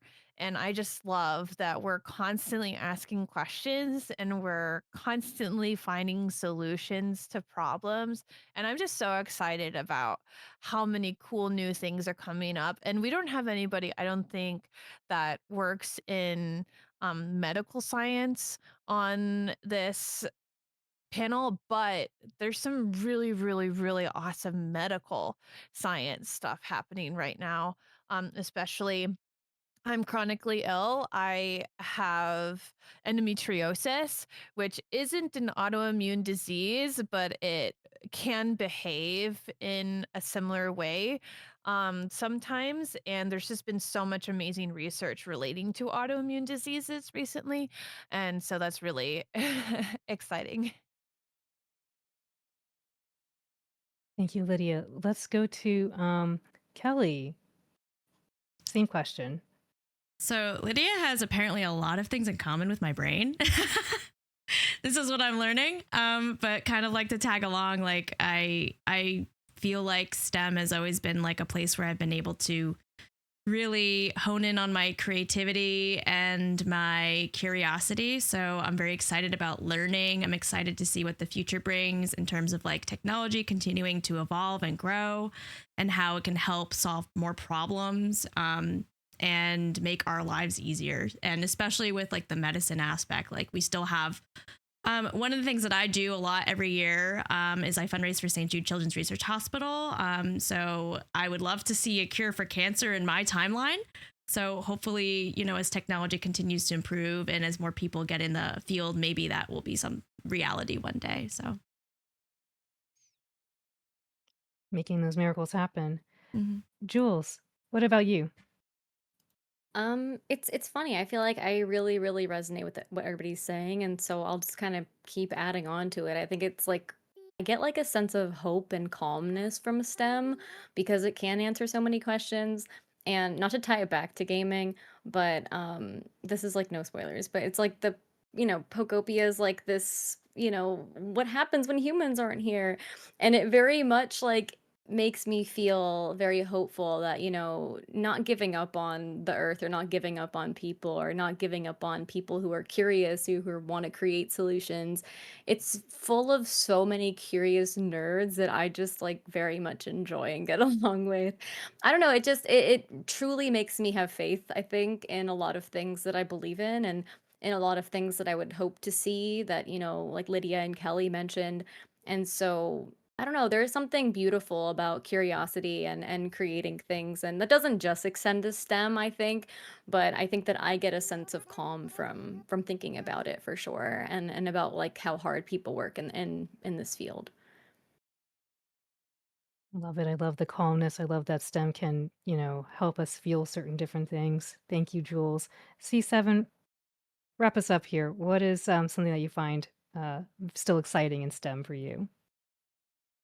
I'm just gonna resonate what everybody said. I really think that humans, along with like the environment and organisms and animals, can work together, can live amongst each other, and just make the world a magical place. I know it seems really dark right now with stuff going on in the world, but I'm still really hopeful about how much medical advancement, as we touched on, and how many people are just coming together in this space, but also just all over the world on and offline.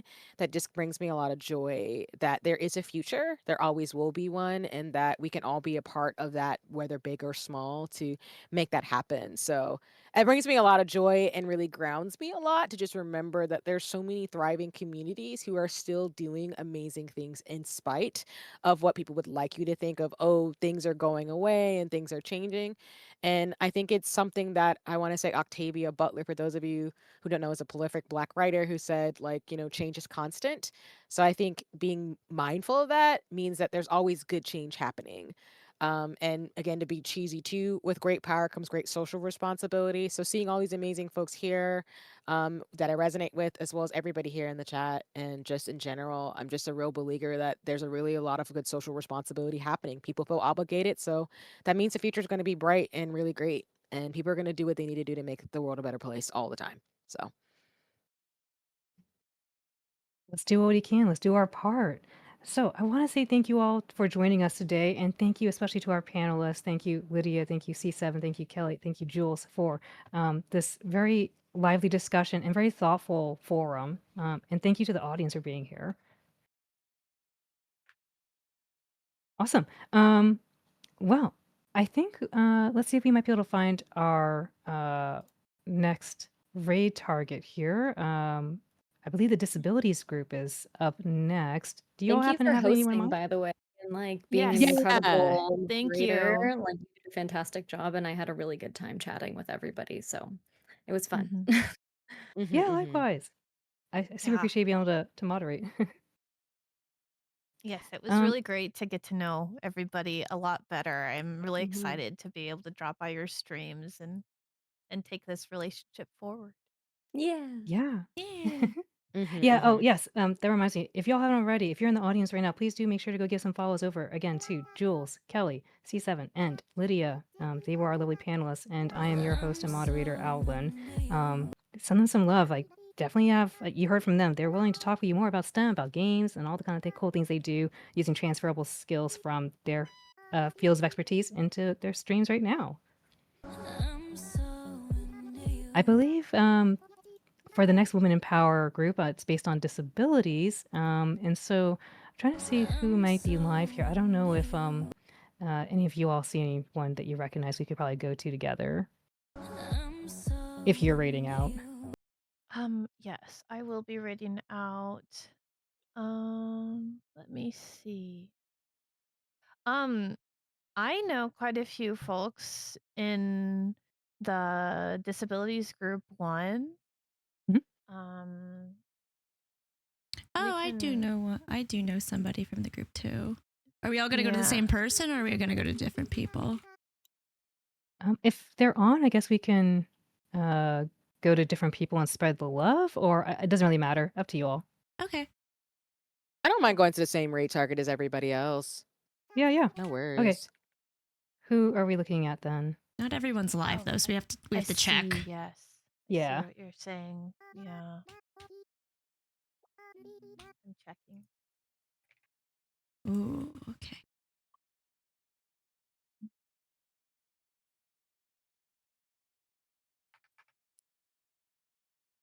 We're going to take a quick little peek, everyone. So give us one moment as we get you to your next destination, which will be just as exciting. So especially since we were talking about, something adjacent, neurodivergence earlier, this next group will be really, really cool to listen to as well. Mhm. I do see that the mom life is still going. I know we were talking about writing into. Oh, yeah. Let's go over Yeah, them. yeah. Um, whoever you want. Like, Sweetie's hello, on. sweetie. Yeah. Yeah, Let's go to Hello, Sweetie, then. yeah. Alrighty. Well, thank you all again for the lively discussion. I super, super appreciate your time. I super appreciate the audience for being here. Again, do give a follow to all of the lovely folks on today's panel, and we hope to see you next time. Hmm. Yeah, thank you guys. Keep in Thank touch. you. Yay. Yeah, take care. Bye, guys. Wait, do we Take have a care, raid everyone. message before we Oh, good. leave? Oh yeah, yeah, yeah. Oh, Good message. yes. Oh, yeah. Feel free to put a message in for us. Is there one for the event? I don't think. I think they created one coming in. Okay. They did. I think they said like women in power or women in power and women in STEM. So maybe we could say women in power, women like mom life. Yeah. Yeah, there we go. There we go. Love it. Thank you, Lydia. Yeah. Perfect. Copy that. Let's go with this. Can you post it in the this chat, please? Oh yeah, yeah, yeah, yeah, Uh, yeah, yeah, yeah. yeah. Thank you. I had to There you leave go. so I could tell chat my plans. Thank you. There you go. All right. All right. Let's go send over to Alrighty. Thank Hello, you so Sweetie. Y'all much. are Take care, amazing. You're so y'all. inspiring. You Yay. Yeah. too. Yeah, you too. Bye. Bye, See you later. Bye. guys. Bye. Okay. I've disconnected. Um Let me get things set up. Mom life. I guess I'm leaving. I kind of felt like I couldn't. Also, I need to pee really bad, so I'll see you guys later. I'll be on for doing collab night with the girls. I have to pee. Yeah, I'm gonna take a break. I'll see you guys later. Thank you so much for hanging out with me. I know we didn't really get a chance to talk one-to-one, but it was a really great panel. I'm really happy I did it, and I hope that you enjoyed it. It's at 8 p.m. Eastern, but I'll try to get on maybe like 6:37. I have to pee. Warning. Go. Ads are And starting. now we have ads. Okay, bye. Hurry for ads. Can you post this again, please? Women in power, mom life. There we go. Goodbye. I have to pee. I have to pee so bad. I love you all platonically. Thank you so much for your time. I hope you learned something valuable. Thank you to you guys talking in the chat. Thank you for asking questions. And yeah, thank you for all the follows, everyone. And part-time dogfish, thank you for your pee. Thank you. All right. Goodbye. I'll see you in like maybe 2 hours-ish. Okay, bye.